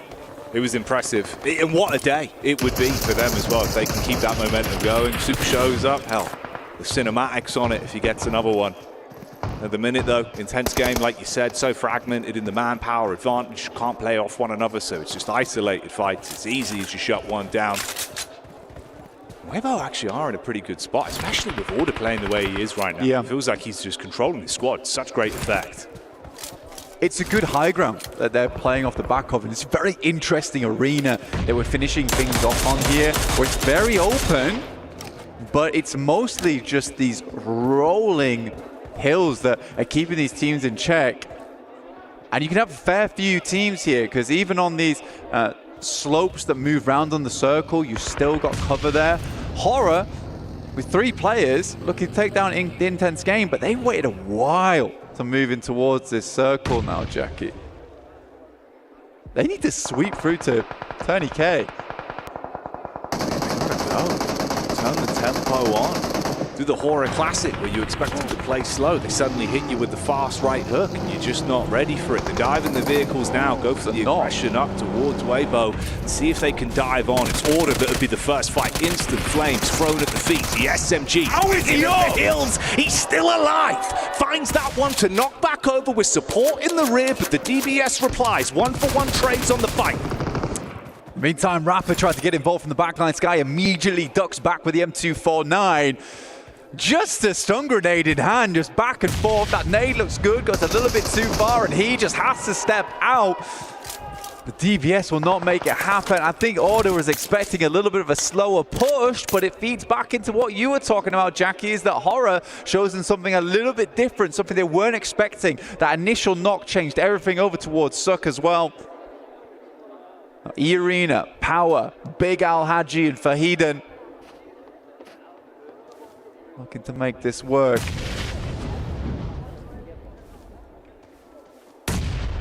Slower pace rolling over the battlefield now. That is until Power Gaming start to bring it back into their camp. Peek up from Easy. He's had some good shots. The damage distribution between all 4 players has been on point for the team. And they go for the opportunity to push up now, knowing they're fragmented. Close the gap. Easy with the scout protection in the back. See Arena losing out on so much here. Just trapped in with Mormon. No fear on the side. Power Esports, 77-point game on the hands here, right? Getting, well, not just from this one match, but getting the 22 points, getting, in fact, it'd be a 23 if they were to clear everyone out, which would be a massive result from them. Shoot them up big time on the table, give them a chance at that last game to get into that top 8, but just like that, Power loses tons. How have they given that one away on a platter? The push up into the 1v2, looking to play off one another, just couldn't commit to it. They go down, now left in a position where that big advantage you had, like you say, to clean house, make out like bandits, it gets harder now. And Horror thrive in these kind of positions as well. Sky and No Fear, they've had some great heads-up calls so far. Last circle. Right now, I'd say Power has more control over the circle. We'll see if they can get this done. A win is going to be enormous for them in terms of their point scoring, right? They go down here. Last game becomes hard. Ragnar starts things out nicely. Over towards Sky. A Grocer in the hand and no fear. Another Molotov towards the backside. He's burning out and it will be done. And Power, despite a little bit of a shakiness towards the end there, are able to clean it up. There might have been no fear from their opponents, but Power certainly lived up to their name. Kept it clean at the end, and that's what you'll remember. Walking away with a chicken dinner on that one. Absolute massive amount of points there. We'll see how far that does send them up the rankings. But Easy calming the team down. You love to see this. Some teams, like we said before, especially now with one last game to go, building up that anticipation. The fact that if you let all of your energy and adrenaline spike too early, it could throw you off. Intense conversation between them. Trying to break down what went wrong and reset it. Sometimes just unpacking the bag and then going in fresh again. Little wink at the camera as well. You love to see it. Easy has always been a pretty good member of the team, honestly. When Al-Haji did fall back a little bit, it was always Easy stepping up. But we're going to take a step back in the meantime, head over to a break, back with the desk, 7, Max and Netura real soon.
Dear PUBG Mobile fans, we are delighted to invite you to the 2025 PUBG Mobile World Cup at the Esports World Cup in Riyadh, KSA.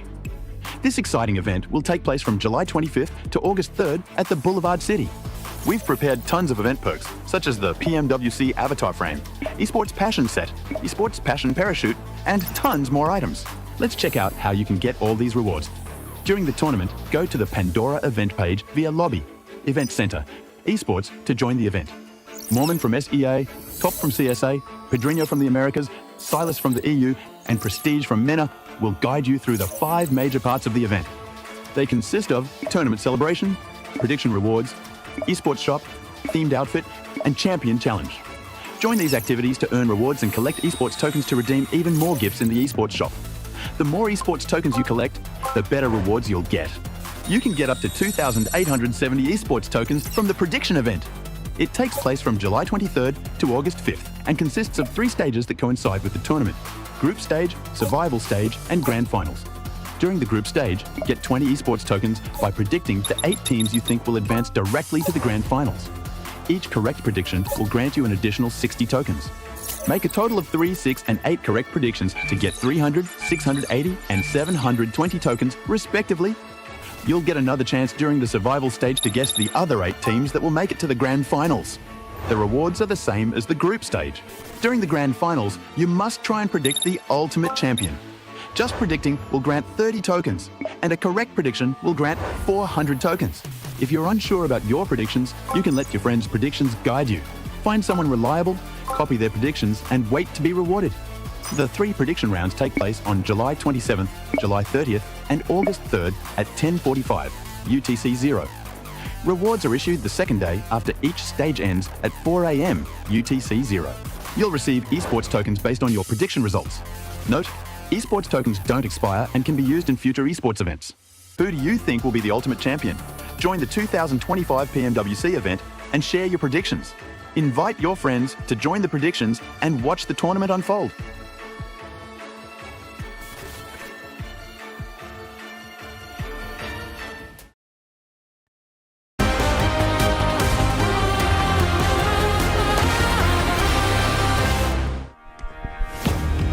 Power with the win there in the first Miramar of the final day for group stages. An impressive win too, Neptura. The way this team was able to just control that whole circle, the 8 circle especially. It was amazing. It was amazing. I think they took many notes from the previous game with APG, because that's basically was the exact same split over on the east side, and it worked so well for them. Able to take just so much of that control, so much of that ridge of the zone of everything, and had all the angles at their disposal. Little bit iffy of a push going over towards EA, a little bit, but you know what? They brought it back. They got a big win from it, and they're looking very good now. Mormon, easy 1v2 right there. Like, they just give 2 1v1s in a row, so that was very easy for Arena to secure. So very happy with those 2 eliminations going over to the side of SEA, allowing them to jump up actually in 3rd place when it comes to these match rankings, but 21 points for Power. Actually getting 2 wins today. Is it too late, though, to get into the top 8, or is that going to be maybe allowing him to cross the finish line just at the end? Honestly, don't know, because we've seen what Nonshim was able to do earlier in the day. We've seen what now Power might be able to do when we end up looking at the overall. Alpha Gaming as well. I mean, that's a team that ended up passing Alpha 7. Alpha 7 hasn't really been doing much. Anything could happen here, especially going into the last match. We'll end up finding out which 8 teams are going to be moving on to the grand finals and which 16 teams will end up actually going to the survival stage. Intense game, once again, being able to get like at least 4 points, but Weibo Gaming, 10 points. Yeah, actually, sorry, I want to go on possibly the second page in a little bit, because possibly, I'm not sure. That's a good point, guys. Yeah. This is performances, though. You know what? Let's just say it here. Let's just get it out of the way. Do you think that they're going to have to go to survival stage? Yes. I think that there's no momentum. Well, there is momentum. It's a bad momentum. A bunch of 0 and 1 point games from Alpha 7. That's what we're witnessing so far. I think they just lost everything right now. They're just not feeling themselves, and they're being overtaken by your Thunder Talks, by your Ida, by all these other squads are just performing today, and they are just not. I mean, what are you going to be doing whenever you have Legolas, Sook, with the explosive bow? I told you, it's something that you can definitely use, and this man is one of the best ones out there, using that explosive bow to his advantage and making it happen too. At some point, I want to see more people starting to use it. If we can just increase the damage that the explosive does, the explosive bow does, and on top of that, just the range. I'm sorry, Alpha 7, it makes sense they had a bad day. Like, you're encountering Sook with the explosive bow. You know what? Everything is excused. It will make sense. I want to get your take on this, though, Neptura. Yes. Do you think with the way that Alpha 7 is playing, going into the last match, even though usually Miramar tends to be one of their best maps, right now they're just throwing? Yeah, I think it's just bad game after bad game, and that's got to do a lot for the morale of particularly a team like A7 that really pick up from how they're feeling and put that into their games. When you're a highly emotional team like that, having a bad game is going to be something that will hinder you. So I feel like if they had had their second day yesterday, they would have done a lot better coming off of their great first day, but having that break just hasn't worked for them. I mean, we know Alpha 7 usually has an edge team. They're just always teams in the edge, but a little bit ahead of them, and they just keep getting gate kept. I think that's the thing. They cannot enter the circle. It's the thing you keep talking about, team spirit, is that they're really slow, actually. The edge play is good, the rotations are good, but they're just too slow to do them in this lobby. Yeah, it seems like it, unfortunately. It's just not working out, unfortunately, today. Something that was working out during that match, Neptura, was the 3-1 splits that a lot of teams were doing. There were so many. I was really surprised by that. And what really got to me was, wait, they're actually using these 1-3 splits as an anchor point. The 1 split, or the solo coming up onto the high ground, was on that high ground. So rather than a full squad, wait. Hold on. We'll get to that point. We'll get back to that. We got to take a look at this Hold here on. as Alter Ego Are they going to be able to make it? Are they going to be able to get in that first place? Because remember, there is some money at stake here when we end up talking about the rankings for group stages. First place will end up getting $80,000. Second place, $77,000. Third place, $75,000. But I want to keep going down that list because now you have Thunder Talk. With the way that they have been playing, that team has pushed up in the top 8.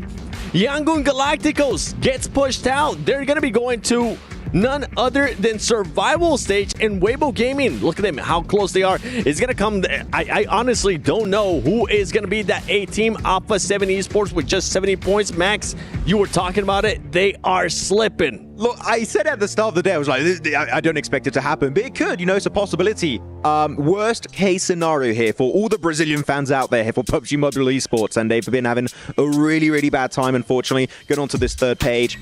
Last game, nothing's going to really happen. If you're down there, you're going to survival. You'll have to try once again to reach the finals. They could play a bit of a spoiler role for some of these teams. We've seen it happen in the past too. Even though it is group stages, they might just want to try something different. You already know that you're going to be going to survival stage. Why not try to get a highlight? Get a clip. Coming with me.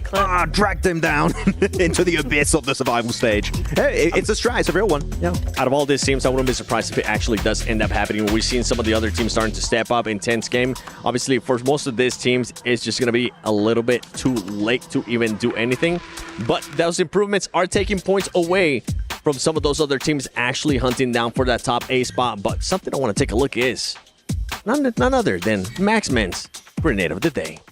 Maxman's Grenade of the Day.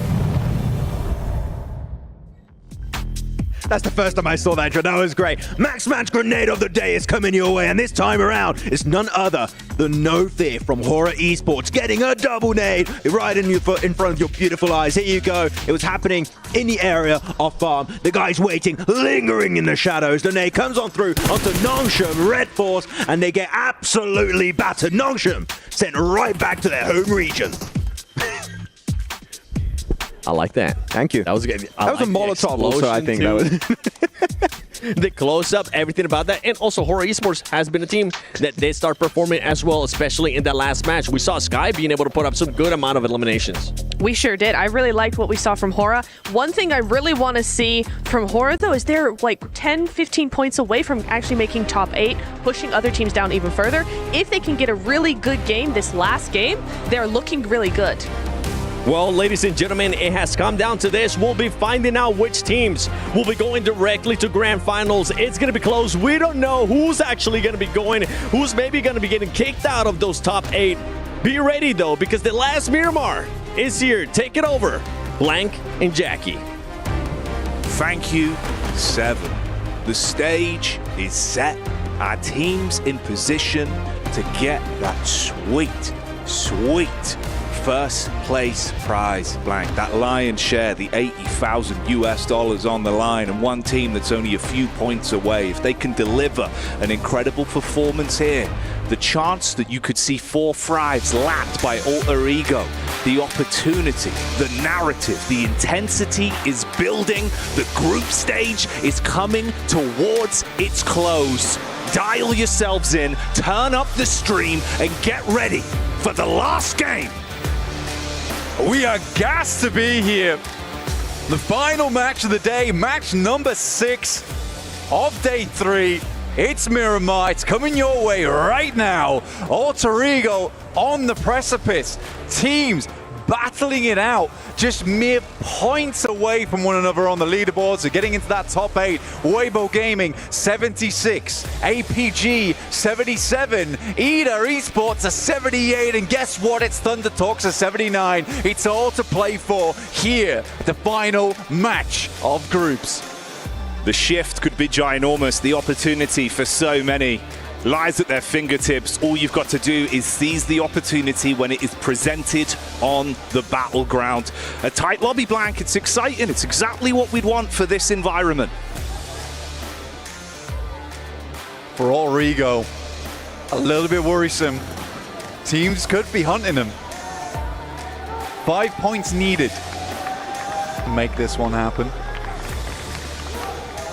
Not a lot required. The devious lick of single-handedly targeting them just to steal that additional prize money, the rub salt in the wound, surely you don't take that risk. Surely not, right?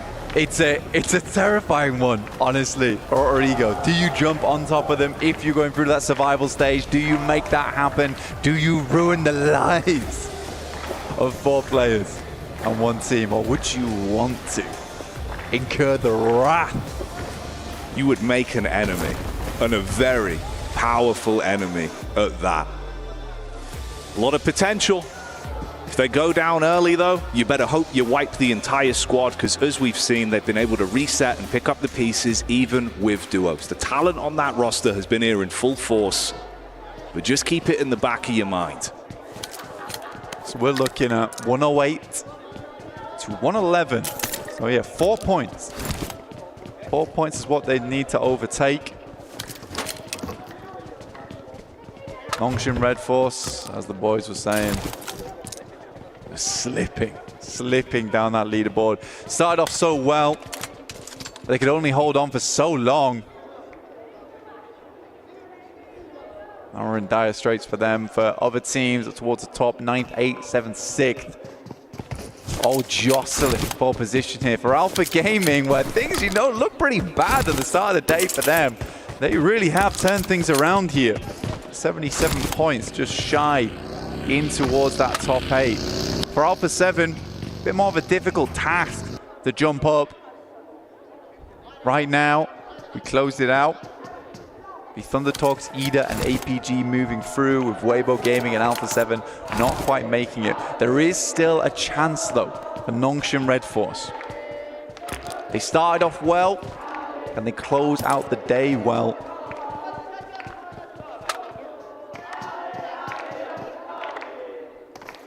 Sam and R8 that are close together, but more than enough space to play around, so not instantly thrown into a bit of a hell in the cell matchup between the both of them.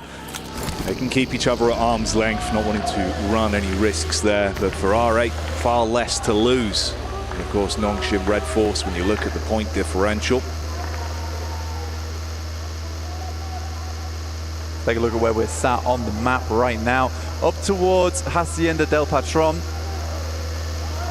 Kind of similar to what we were looking at before, but a little bit further off towards that eastern side right now, giving Alter Ego a little bit more chance to play it.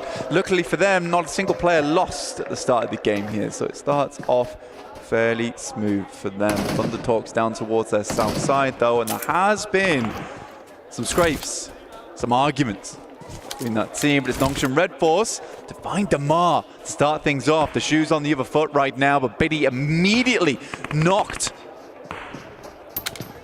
And this could be problematic. Like we said, their fate's in their own hands right now, so you want to reset from this. Quick vision on the jump up. Oh, trying to go for the play as the bullets are shot back towards his face. Both of them feeling relatively uncomfortable. You overcommit into the drop, instantly hit by the buckshot, and you'd be taken down. Prime on the nades as well with a quick follow-up, so if you do peek off the back of it, you'd be hit by the secondary.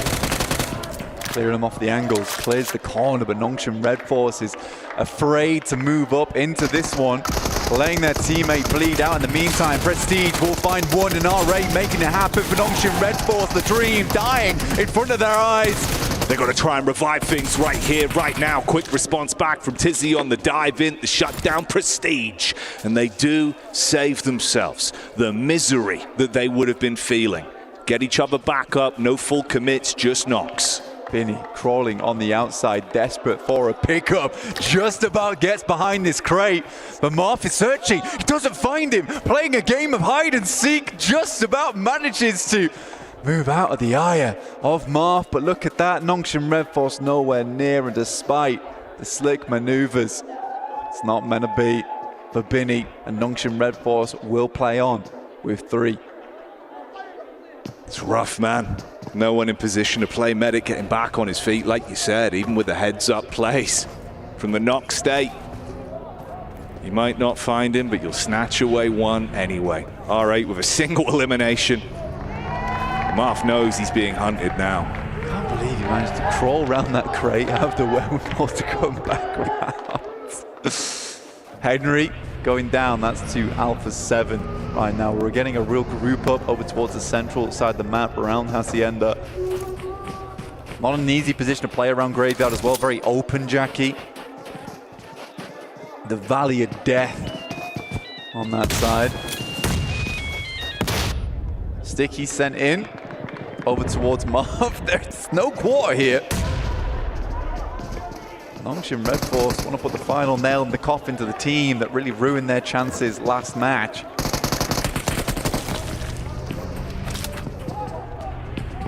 And for Marv, it's just more of a question of how can he handle himself under the pressure. Single molly in the back pocket. They come for the run up through the stairwell. He's got some area denial. Shotgun for close range too to respond with when push comes to shove. Doc C looking for the reposition over the top with the movement. Not quite making it happen though there. Stun grenades in. It's a good molly on the window. Marv's around the side, but it's not meant to be with a strong spray there. Laying down the bullets and Marv's got nowhere to run to. R8 is now out.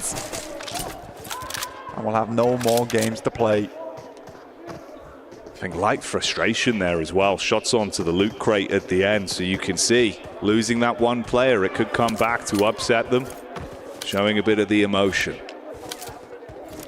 Marv looked relatively amped in the spot as well though, man. So there's always a chance it could be even worse. The fact they at least put a lid on it, reset from that for now. They're going to have to play a very clean game from this point forward and hope that the other squads above begin to struggle. Alter Ego right now in the front of Thunder Talks. Mormon up against Silence from Intense Game. The vehicles run away from them, but the point does not. It's back in the vehicle. For Alter Ego, they're in front of Thunder Talks right now. Again, it's 4 elims. We talked about it. There's 4 players on Thunder Talks, Jackie. They could clean it out right here, right now. And unless there's one of the biggest gains we've seen on Miramar, they're not likely to get overlapped. But with that circle, there's a chance for Alter Ego to wrap back and just have a bigger game. A nice and easy approach to it. Gamax down towards the southeast side, one of the only teams in position to make that happen. Power coming in from the west, but a big migration from tons of teams. Intense Game looking for a little bit more over towards Kinotrope. Ozzy Sands decide to get out of there, but it's Alpha 7 taking damage. Rosemary picking up Mafioso. He's able to get himself back into cover as well. Took a hit from the sideline. Carrillo trying to assist the squad. Frustrated off the back of losing his brother in arms. Oh, you don't want to be up against this man though. Alpha's been on point. What a wrap round. Leo knows that he can't sit around here for too long. In comes the sprays. Tries to get away. No wheel getting taken out just yet. Leo remains unpopped here. That could have been 1 extra point. Pull them up to 110. Here's the thing, push back from Alter Ego, but potentially thrown in to Aura. Get the slight reposition from them. Really just trying to create space, get away from that. And like you say, that's one of those points already found. It was the sandwich between Thunder Talks in the back line, Alpha 7 coming in from the forefront, heads up engagement from Rosemary. All 4 players still remain. 10 minutes in now, still 15 teams, 57 alive. It's a lot of players to be working with. Most teams did have awkward starts to the game in terms of the positions they were playing, so we got some slight variations on the rotates coming through. We're heading over towards Truck Stop. Kind of a similar terrain to what we saw last time around. Just a lot of defilades, little ditches, rocky outcrops to play around. There's still that potential heads over towards that western side, down towards Levandita as well as that open field. You do not want to be playing down there eventually. That's where we're currently watching APG on that southeast side, continuing to have a little bit of a rotate, just keeping it calm, collected, smooth in the vehicles, staying hidden, our side.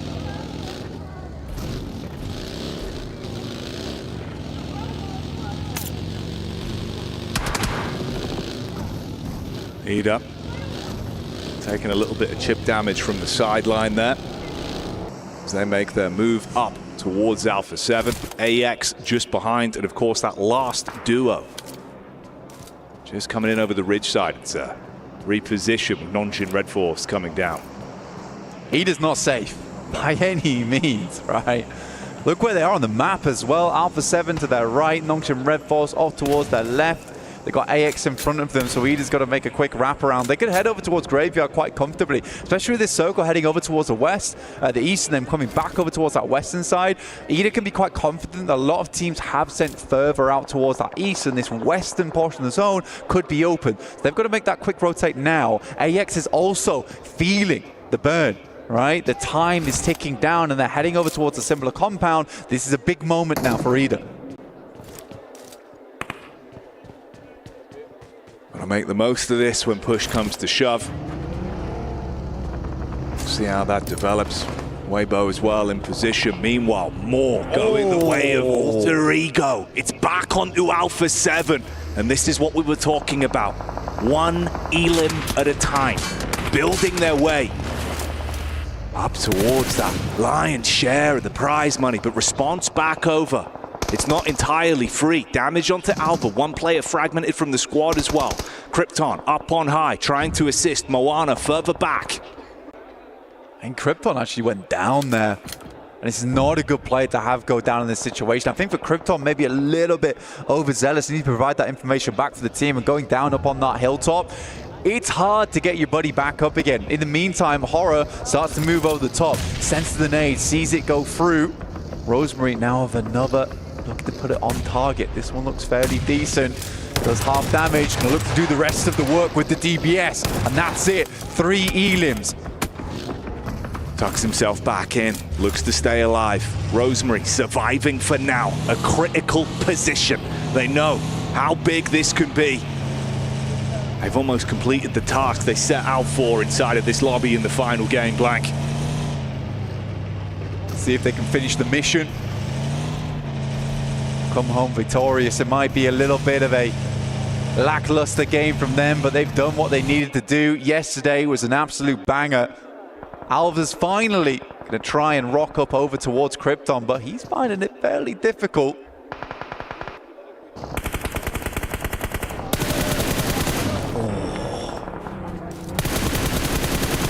Darking down for Eda. Just Rita and Eren now. And this is the team that really wants to hold on to position. Weibo Gaming, the team chasing over towards Eda. This could be a great nade though, down towards them. Instantly orders backing it off, but they will lose Suck. Oh, quick peek up as well. Goes both ways though. You got protection in the rear, the shot's over the side, keeping him back in so he can't commit to it fully. Fantastic work though, dropping Weibo down. I think that's it. That's it right there, over towards the arena. Alter Ego take first place and the 80 grand. Fourth Rise cannot catch up to them. Came into it knowing what they had to achieve. And with those 4 eliminations being found within the first 15 minutes, they guaranteed themselves that. It's just a matter of how far can they go now. They've shown us some stalwart gameplay consistently throughout the entire group stage. But they know their heads can lie easy at least from this point. For Weibo, 3 plays alive. Eda just needs to live this one out. Eren has the angle over towards AJ. Sandwich between 2 PEL teams. Eren not quite out of his depth though. He relishes in these moments of intensity. Nongshim Red Force still going 4 elims now on the plate and looking to make that more. Hello? There's no way. Oh, mate! Surely not anymore. AJ with a drop down. See you later, Falcons. You would be furious. I looked away for a second. I saw Ralph pop up there as well. Nades flowing on down. More damage done. Koa on his last breath. Narvalo trying to do the work, but doing more damage to himself in the process. Panic stations. And he knocked his teammate as well. Oh! Took him out of the fight. Makes it uncomfortable if it wasn't already. And that was just Narvalo alone, tucking in to try and stay alive. Ida, it might not be perfect in the battle of attrition, but 2 players could still make a world of difference for them. The most they could squeeze out of this, see if they can keep on going. Alpha 7 have made enemies in Alter Ego, and they are still finding Nox and Elims from that. What an odd final match this is. Looking like my hotel room, because it is messy right now. Falcons with just Narvalo up, still kicking. Rita having a wander. Jumps off to the side. Now they have information on. Aaron's going to look to back him up. Back behind safe, solid concrete. Such awkward sight lines as well, so the fact he's revealed himself, it works out better for them. Meanwhile, down towards the bottom side, compound between the 2 of them. It's Nongshing Red Force, of course, went down to 3 players early. They're going to try and build some points from this one, but they're not being given any blessings whatsoever. Doxy in a world of hurt. Tizzy down, no opportunity to pick him back up.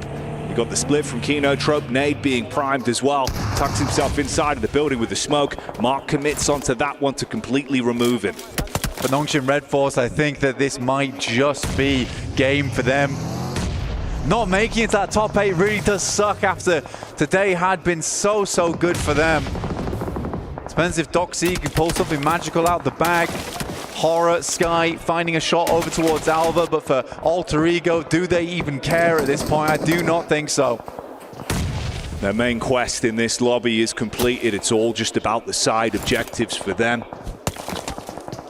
And for Gamax, completing onto this one, of course, like you said, it 100% guarantees there's no opportunity for enough points to be accrued for Nongshim Red Force. Doxy just trapped on his lonesome. As they push up close, he's got the DBS prime for the entryway on the door. For the reigning champions, Alpha 7, they're out, they're done. 70 points was their mark, and they will be going through the survival stage. Have to show some more heat over there, because not joining the 8 others over towards that finals. It's Weibo Gaming, Nongshim Red Force, which honestly at this point in time, the chance is looking very slim at them making into that top 8. But Weibo chasing over towards APG.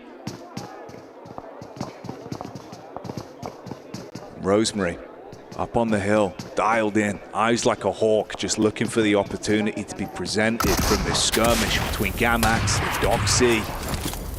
Fires out the bait shot, tucks back in for the close pre-nade. He's still got a couple to work with, but from the side, it's Narvalo, the Falcon solo. Nongshim Red Force down and out, so just one chance now for Weibo. Realistically here, Power could go for something absolutely marvelous over the back-to-back on both Miramars and send themselves up the tables, but unlikely. The teams we're looking at now, pretty much Weibo, APG, Ida, and Thunder Talks. Thunder Talks leaving this game at 79 points with just 1 player remaining in Xing over towards that northeast side. Gamax on the backup, trying to play off one another. Rosemary on the move. He's got to be swift about this. Boundless bullets being fired his way. Somehow still dodging from them, being able to stay alive. Heart pounding. He's down. APG versus Power. This is a big one. Power looking to cut them short here. Open up a path up towards the top 8 already. 1 down in the front lines. Yol's able to find easy. They are not making this one easy. For Power, and Gamax again constantly chiming in on these important engagements. Yeah, there's no breaks. Everyone just throwing themselves into the fight right now, making it uncomfortable for these teams. Oh man, bullets from the side. Top gets the shot onto Ragnar. Power, if they wanted an opportunity, it is getting ripped away from them. And of course, who else but Alpha? They're the ones to commit to it. Good work from Zol. Top assists as well. Squad still alive. A huge moment for them. Power going down. They don't have the opportunity for that back-to-back. They tried to take it to the Alphas. It was not meant to be. And it is now coming down to it. Just 1 realistic slot available. Weibo in a marvelous position. Central, 3 players. 33Z, he, Order. all looking to head through to that finals. Stamp their ticket alongside with Thunder Talks would be a massive result for the region.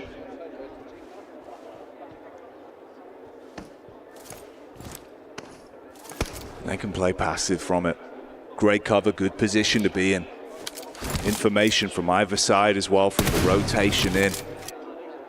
Alpha Gaming give it a wide berth with the 2-2 split.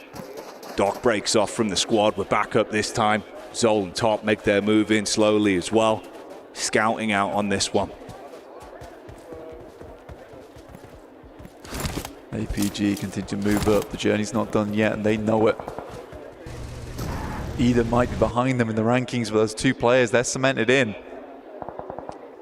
I don't want to leave this game too early. Alva, Moana, still pushing through. They lost Rosemary in the midst of it all.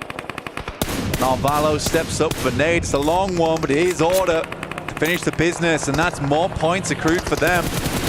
Gamax, Chudo making the long run. Orders pretty much on target, but bullets zipping past his head. They're able to get in towards the ditch there. Very nadeable. Devotees close to it. Into the shallows. Here you go. This is why they split up. As soon as they catch whiff of potential for the Elims, they start to dive in. We wave goodbye to Thunder Talks, and Alpha look to claim more from this. You are trapped in position. The nade is enough, blows them up. One goes down. Moana from the side falls as well. Alter Ego lose a player. Horror with opportunity to strike back and slow down Alpha. Zol with the response. Losing Top though does feel rough here for them, but they will finish off Horror. Alpha Gaming just looking to put more points up on the board. It's been a big run for them today. A lot of expectations on this team. Quite literally a mythical roster, this one. I think many fans would have been sad to see Alpha Gaming not make it in towards the finals itself, and right now they claim 5th place on the leaderboard. Chudo goes down, they continue to rack up those points.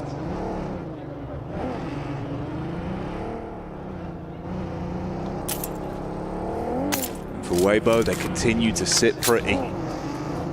Happy in their positioning. Order with the shot into the back line on Narvalo. He was harassing towards Alter Ego as well, so Ida got the information from that, and they're so close together. They know about these angles. They've had to break off from one another once again. Moana and Alva that remain.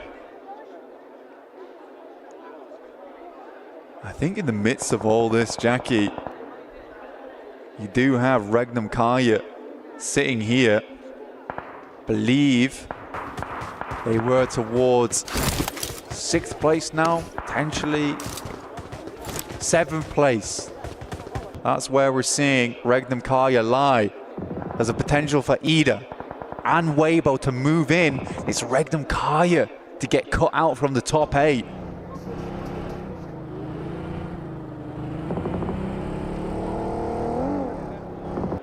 And for Gamax, of course, hunkered down for so long, no real room to move. It's the split from AX that would find them on the push-up. Everyone taking their time, knowing the points are pivotal. It's 2 points for Ida. That's all they need. They need 2 more points here.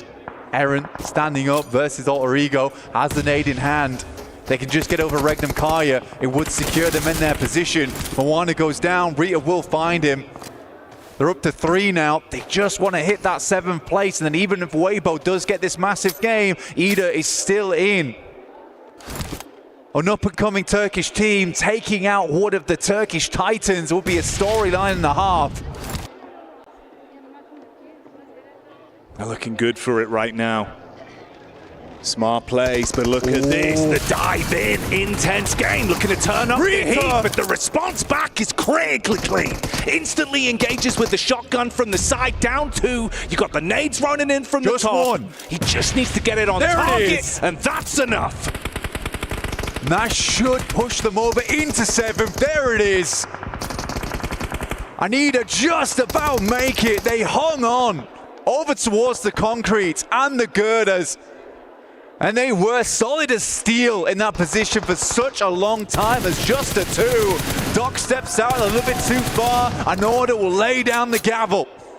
This is his courtroom, and he is claiming respect again and again with the stabs in the back. He has been so smooth. The aim on point, the gun skill being shown. Quick setup off the info from his team as well. They get the read back over. It's the late push up from the solo from Gamax, trapped in position. Nades from either side. Just a couple more points here for them. 33Z will find Arthur, dropping up to 5 elims. I think they've made it on placement points alone. I think that is Regnum Kaya now out. 9th place. Weibo making it in off the back of this. A real fortification in both mind and spirit to get through.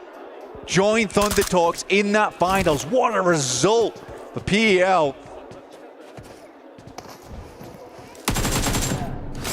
An intense game. They thought they were going to crash in, rip away the dreams from Ida. It did not go that way.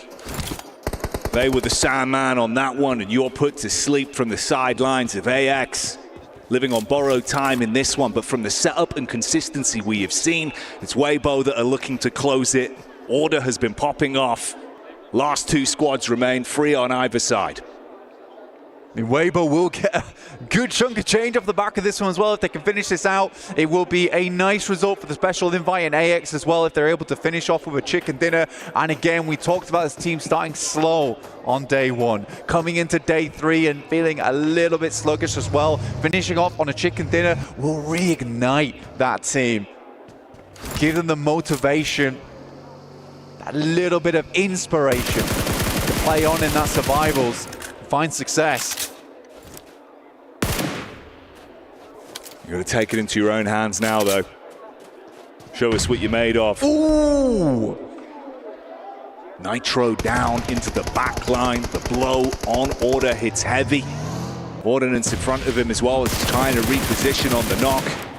You're able to peek in from the side, convert onto that one fully. So the pressure starting to build now for Weibo. AX in a good spot on the push-up. 33Z, he up to the plate. Devotee on this sideline. This off angle has been absolutely sublime. Running out of bullets. The resources running low. S12K in the hands, just spraying it at range and makes it happen. The shells hit eventually, but he is down. And somebody's got to stand up. Got the wrap in from the side as well. 33Z, last man in a position to try and snatch this away and take it home for Weibo off the back of what's been a big game for them, but it's a 1v2 with need to be a clutch. No opportunity to play off. He's out of position, tuck in behind the car, bullets around the corner. He gets one. The DBS rattles off on the edge. He's trying to straight into this as well. The drop down below the car. He's ready for it on the peak, and it's enough to steal it. Arian able to get that game going from the end, and AX will finish it off with a chicken dinner. Going into survival stage, feeling strong, but Weibo don't care at all. A wondrous result. Get themselves into the top 8, they're happy. AX is happy. Ida striking off the Turkish Titans and Regnum Kaya and bringing them down to the survival stage. It's Alpha 7. Not able to go through, but more importantly, it is Alter Ego. A ridiculous fair. You're going into that one thinking the difference of a few eliminations, 80 grand on the line for it. They make it work. Not a full start. A great set of games every time we saw them on the stage, and the lobby standings just continued to shift throughout the entire flow of that one. So close in the groupings going into it, but as the dust settles, we know how things are looking. The squad's going to survival, and the teams that get a watch on, waiting, knowing they've achieved victory for themselves. Join us for the breakdown after this. As Blank and Jackie were saying, Alpha 7's not going to be making it straight to Grand Finals. They're going to be going to survival stage. Alter Ego, Neptura. What a performance by this team. Not the exact same of what we saw out of their day one, but doing just enough to make sure that we're able to get and jump up to that first place. I mean, I think we all wanted to see them double the points, get 160 and do all that, but they didn't need to. They had that first day. Now they were able to just keep it consistent, keep it quieter, but keep that consistency going, get enough points on the board, and they still top the leaderboard. Maybe, probably, right? So it looks like they've done very well for themselves. They're going straight to finals. I think this has probably been the biggest performance from any of the teams we've had today, this in the group stage. I mean, let's take a look at this. We got to give some props there to AXTMG, the special invite team, getting their first win. It is going to be a bit of a confidence boost. Keep in mind, though, that team is going to be going towards the survival stage. They got 18 points, but I'm going to be looking at Weibo Gaming. Was that enough for them to actually secure a spot in the top 8? Non-Sim Red Force as well with 7 points. Alpha Gaming there with those 9 points. We don't know what that top 8 going to the grand finals are going to be looking like, Max. Yeah, Nongshim getting 7 points, Ida getting 5. I do think that it's going to be quite close to our top 8 from earlier. We might have just a little bit of a push with WBG in particular because Thunder Talk did not get a lot done this match. Unfortunately, you see only getting themselves 4 eliminations at the bottom. Yeah, Alpha 7, bro. Bro, I got very personal. Bro. I'm very surprised. Like, I'm going to be completely honest. If we see what we witnessed from Alpha 7 going into the survival stage, they might even miss out from the survival stage to make it into the finals. Like, this is not the Alpha 7 we expected. Of course, Squash is a new addition, so like they're maybe still trying to fix a few kinks in their armor going into PMWC, but we don't have a lot of time. Only 2 days worth of action going into survival stage. Alpha 7 need to fix it. You got 1 break day tomorrow. You better be on the ball coming into the next stage. And it's interesting to even think that, right? Because after day 1, with the way that this team was performing, we were not expecting them to come out on day 2 and only get a 15-point day. That is just absolutely ridiculous when it comes down to the defending champions. And for some of the other teams, for APG, I'm keeping that in mind. I'm hoping that they did enough there to go to the grand finals, but we need to start seeing them get the docketing. You need to fix that before we even go to grand finals. Every single time we saw this team being together, wonders happen. But before we even talk about more of the APG, I want to see what that top 8 is looking like. I want to see who's going to be going to the grand finals. We know Alter Ego's there. ETA Esports, Thunder Talk, Team Secret, Alpha Gaming is also going to get in there. Weibo Gaming, DRX, Sport Thrives Esports, and Alter Ego, Max, Neptura. A lot of teams got pushed out. I want to see how close it is, actually. Hang on. 3rd and 4th, tied. 5th and 6th, tied. 7th and 8th, tied. All with what, 6-point difference? Wait, do we have a tie on 83 points with 9th place? Now that would be wild. Rough. We'll see who's going to be down there. DRX maintaining a 3rd place. Oh, Regnum Karya, 81 points. Nongshim, even with the 2 wins today, didn't do enough. It was just not enough. They slowed down way too much after those 2 wins, Nep. They did. Those last 2 games just weren't really in the cards for them. I saw them playing well. They were trying to play the exact same way, but I think maybe they were trying to play an Erangel on a Miramar where all the other teams had a specific Miramar strategy. That's kind of what it felt like to me. So, yeah, you definitely had that thing where they just kind of slowed down. Max, another team that was able to get 2 wins today, Power Esports. You were wondering earlier, is that going to be enough? Is it a little bit too late? That turns out to be the case. Yeah, they didn't make it. Quite unfortunate for them. I mean, very good step up. I especially like their 3-1 splits they were doing on Miramar and their 1 chicken dinner a little bit earlier on in the day. That was very well executed for them, so hopefully they can maintain that kind of composure in the matches going into the survival stage. So the last page here. Now, these are the teams we need to see a big step up going into survival. And one team we just need to highlight. It has to be Team Falcons. What has happened with this team? Like, I'm sure that PMSL Europe is a different caliber of play, but they played so much better over there, and here the synergy just looks null and void. I just don't see them playing together. They're split. They get picked off 1 by 1 by 1. The push is 2 by 2 or 2. Team Falcons, this is the lowest I think I could have ever expected to see them, and even then I am shocked beyond belief that they're that low. I mean, I think I had them squarely in my predictions for top 8, so it does make sense. They've had such a good year so far, but to see them not do that and like, okay, they're like, well, we wouldn't mind playing survival, this, that, and the other. And I'm like, okay, well, it's good that you don't because you're now going to be playing it. But, yeah, I think it was a shock. I just don't know. It kind of felt like something happened that broke kind of the momentum, the mindset that they had, and it kind of fell apart from there, playing very split. The synergies kind of cracked in some way that is easily repairable, but just maybe not so close to, the next game. What do you think that was, though? If we were to speculate. I know. Oh, they wanted to play survival stage. Again, I hate that comment the team's made. No.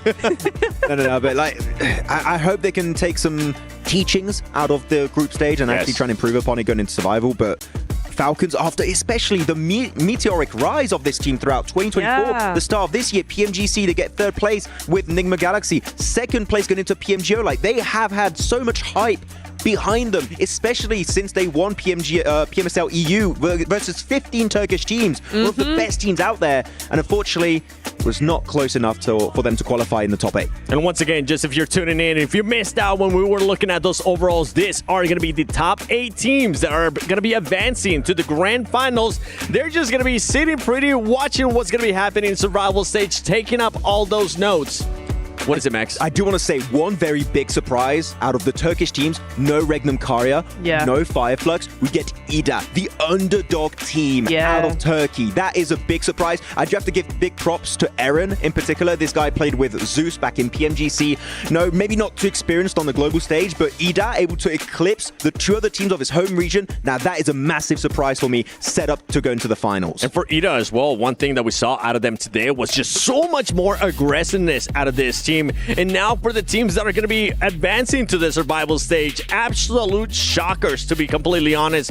Regnum Karya, you on top of that have the defending champions Alpha 7. Team Falcons, like you were saying, Max. And to be honest, I'm really surprised to see teams like Influence Rage in there, the champions out of PMSL America's intense game, not even putting up a good performance.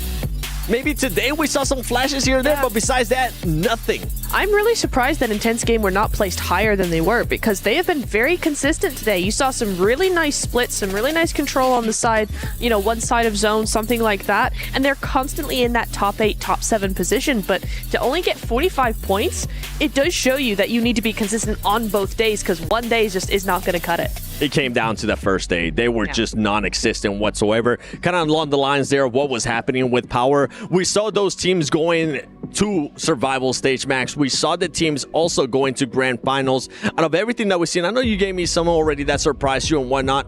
The Team Secret surprised you at all, being in the top 8, moving on to grand finals, because they were such a secretive team. They were so quiet. It was enough to make it to the finals. Like, big props. They played using the rule sets and turning them into their favor, which is a very smart strat. You secure your spot early on. GG, well played. Now, I'm going to be completely blunt. That is not going to cut it if you want to be champions at the MWC. If you want to be podium, on the podium, it's not going to be enough, right? We need to see this team be more than silent. We need to see this team reach the late game, having 3, 4 players alive, holding strong positions, looking to defend, looking to breach. I want to see more proactiveness out of Team Secret, because, again, it was enough, but for the finals, it will definitely not be enough for the next stage. Yeah, for the finals, there's going to be a massive step up when we talk about just gameplay overall, strategies, rotations, even the gunfights. I'm hoping that we get to see some maybe of Sook explosive bow as we take a look here at the Kirilla top plays for the final day of group stages. We started off with Nanshim. I mean, Nanshim just gave us so much hope there in Neptura throughout the day and then just fell down slow. Yeah, it's another classic case of day 1 didn't do well, and you need to be consistent on both days. They had a really good day today. If they had backed that up with a day 1 that was similar, not as going all out, right? They don't have to win twice in day 1. They just need to maybe have a consistent top 5, top 6 position day 1, back that up with 2 wins on day 2. They're looking golden, but as it was, they were so silent in day 1. It just did not help whatsoever.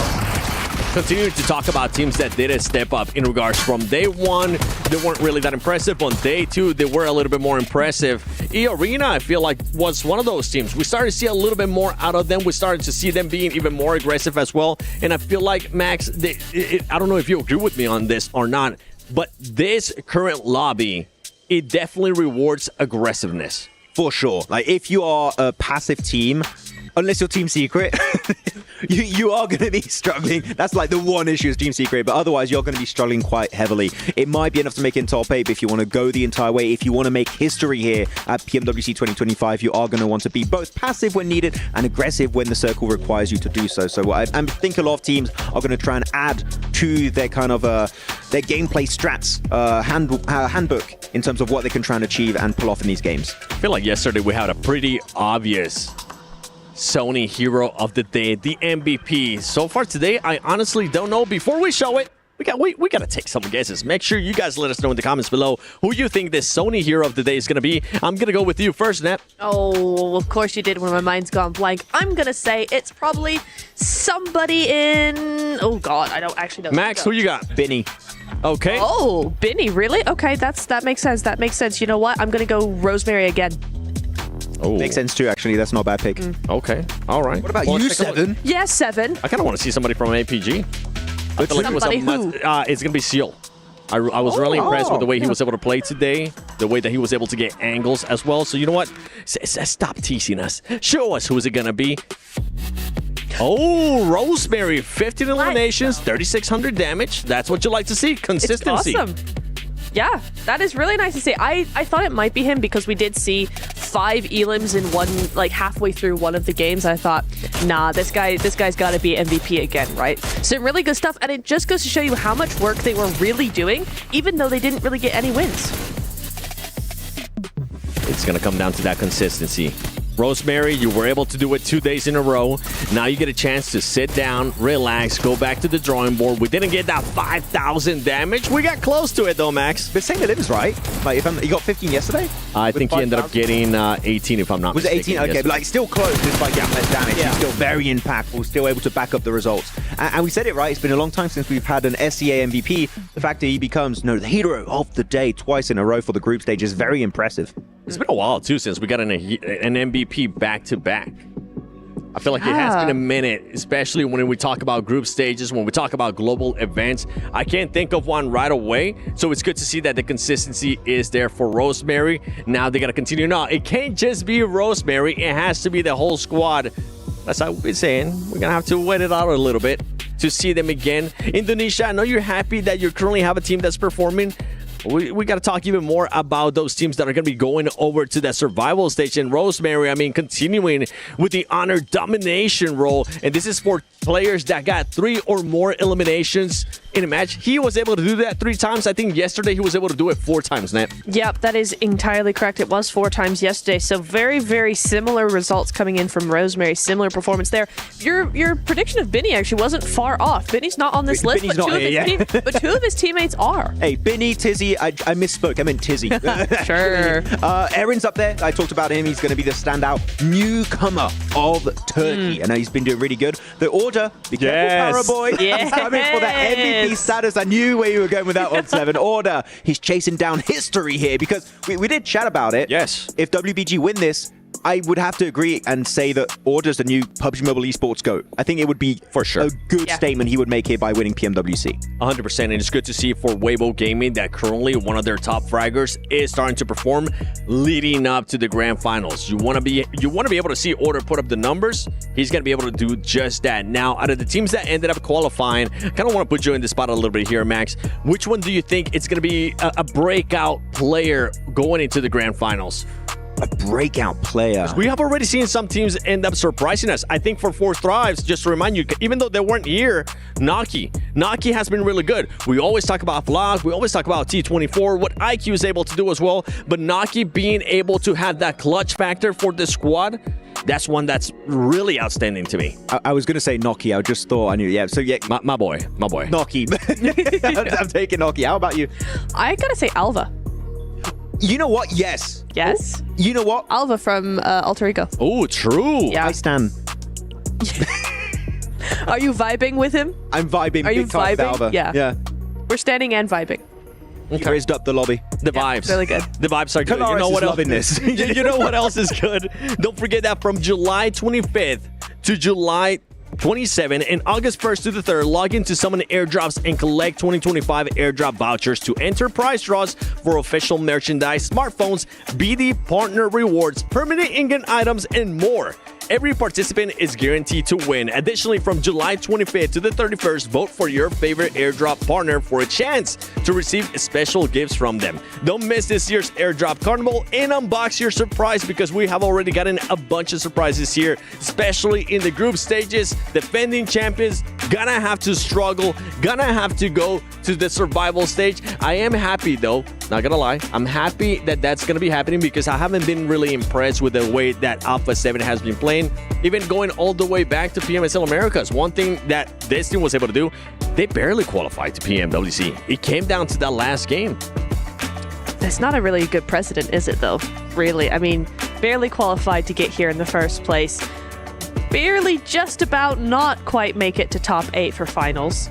And now you're looking at, survival stage. I mean, I think everybody has kind of decided they're going to be a shoo-in, right, for finals based on survival stage, based on the way the other teams have been playing. However, we saw big step-ups from teams like EA. We saw big step-ups from teams like Nongshim as well. So those teams who are also going into the survival stage, I'm kind of like, A7, I mean, at least today, those teams outperformed them by a lot. I hope it's a wake-up call. I hope it's a big wake-up call for that team, because I feel like, they have been having fun. They have been testing out different stuff, but you can't do what you do in PMSL Americas here in the global stage. It's just not going to work out that way. And before we end the day, Max, is there anything you want to tell the viewers in regards to going to survival stage? Maybe some teams to keep an eye on?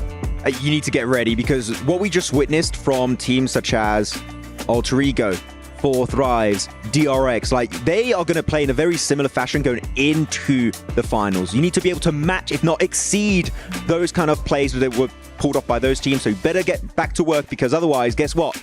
You're not making it to the finals, and you're definitely not going to be taking home that trophy. A big step up for some of these teams, especially the teams that are towards the bottom of Neptura. Yeah, I'm looking at a lot of those teams that are down there. I mean, you've got G-Maxes down there. We haven't seen hardly anything from them. They are going to the survival stage. If they want another chance at those finals, then they really need to put in a lot of work, because we've, over 2 days, have not seen anything from them. There's a lot of teams that we could say the same thing about. So definitely there's got to be some research going in there. Something's got to change. Yeah, and we both agree Falcons is like the outlier. Falcons. Please, Falcons. We need to see more presence in these games, because right now, I'm going to be brutal here. I'm beyond disappointed. I wanted to see way more, and we know they can deliver. So I'm just hoping that we're going to be seeing their S-tier gameplay here going into the survival stage. This is the thing. I was promised a new jersey from Falcons, because I have the one when they were with Nigma Galaxy. I've been promised one, now they're with Falcons. I would love a jersey from a PMWC finalist team. Guys, do it. Come on now. I was trying to see where you were going there with that one. I was like, makes sense. Is she just pitching the idea for them to just give her a free jersey? You know what? While you're at it, make sure you give all of us a jersey. But I'm excited. I'm excited to see what's going to be happening in survival stage. I'm excited to see how these teams are going to be progressing. They're going to have a day off, luckily. They're going to be able to go back to the drawing board, do that VOD review, talk to their coaches, talk to their analysts, do everything that they can to set themselves up perfectly to not just succeed in survival stage, to also improve when they go to the grand finals. My name is the 7WG, joined by Netura and Maxman. I do hear, though, that we have an interview with none other than Barney in order from Weibo Gaming. Welcome back to the main stage. You might recognize this man on my left. It is, of course, Order from Weibo Gaming. What a final match for you guys. I kind of want to dive into how you felt during that final game. Did you guys know that you had secured a place in the grand finals directly? And what were the comms like? Were you guys nervous?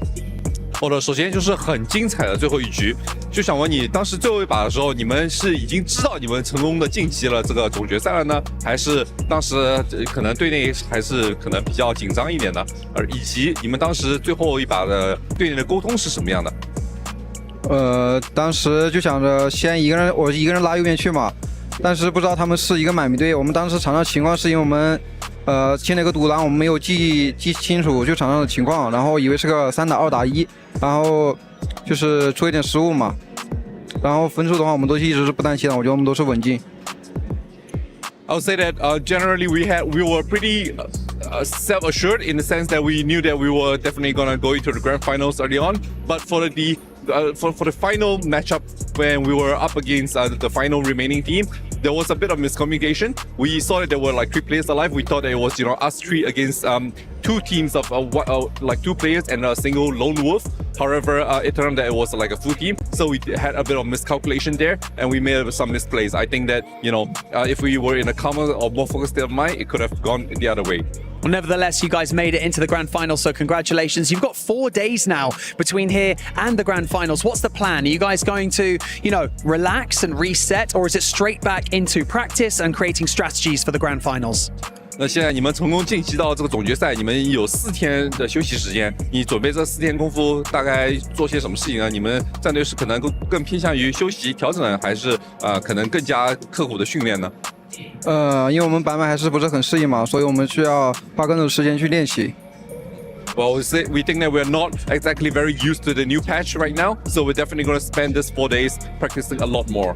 I like that. We look forward to seeing you guys in the grand finals. Congratulations once again. Thank you so much for joining me in this interview order. And with that, the group stage is now over. The survival stage will be beginning on Tuesday, and it is going to get spicy, I can assure you. Thank you so much to all of the players, production and talent. You guys have been fantastic over the last 3 days. But of course, thank you so much, mostly to you guys, the fans, for watching and supporting all of your favorite teams throughout this. We've got more games to play. The survival stage starts on Tuesday. We'll see you then.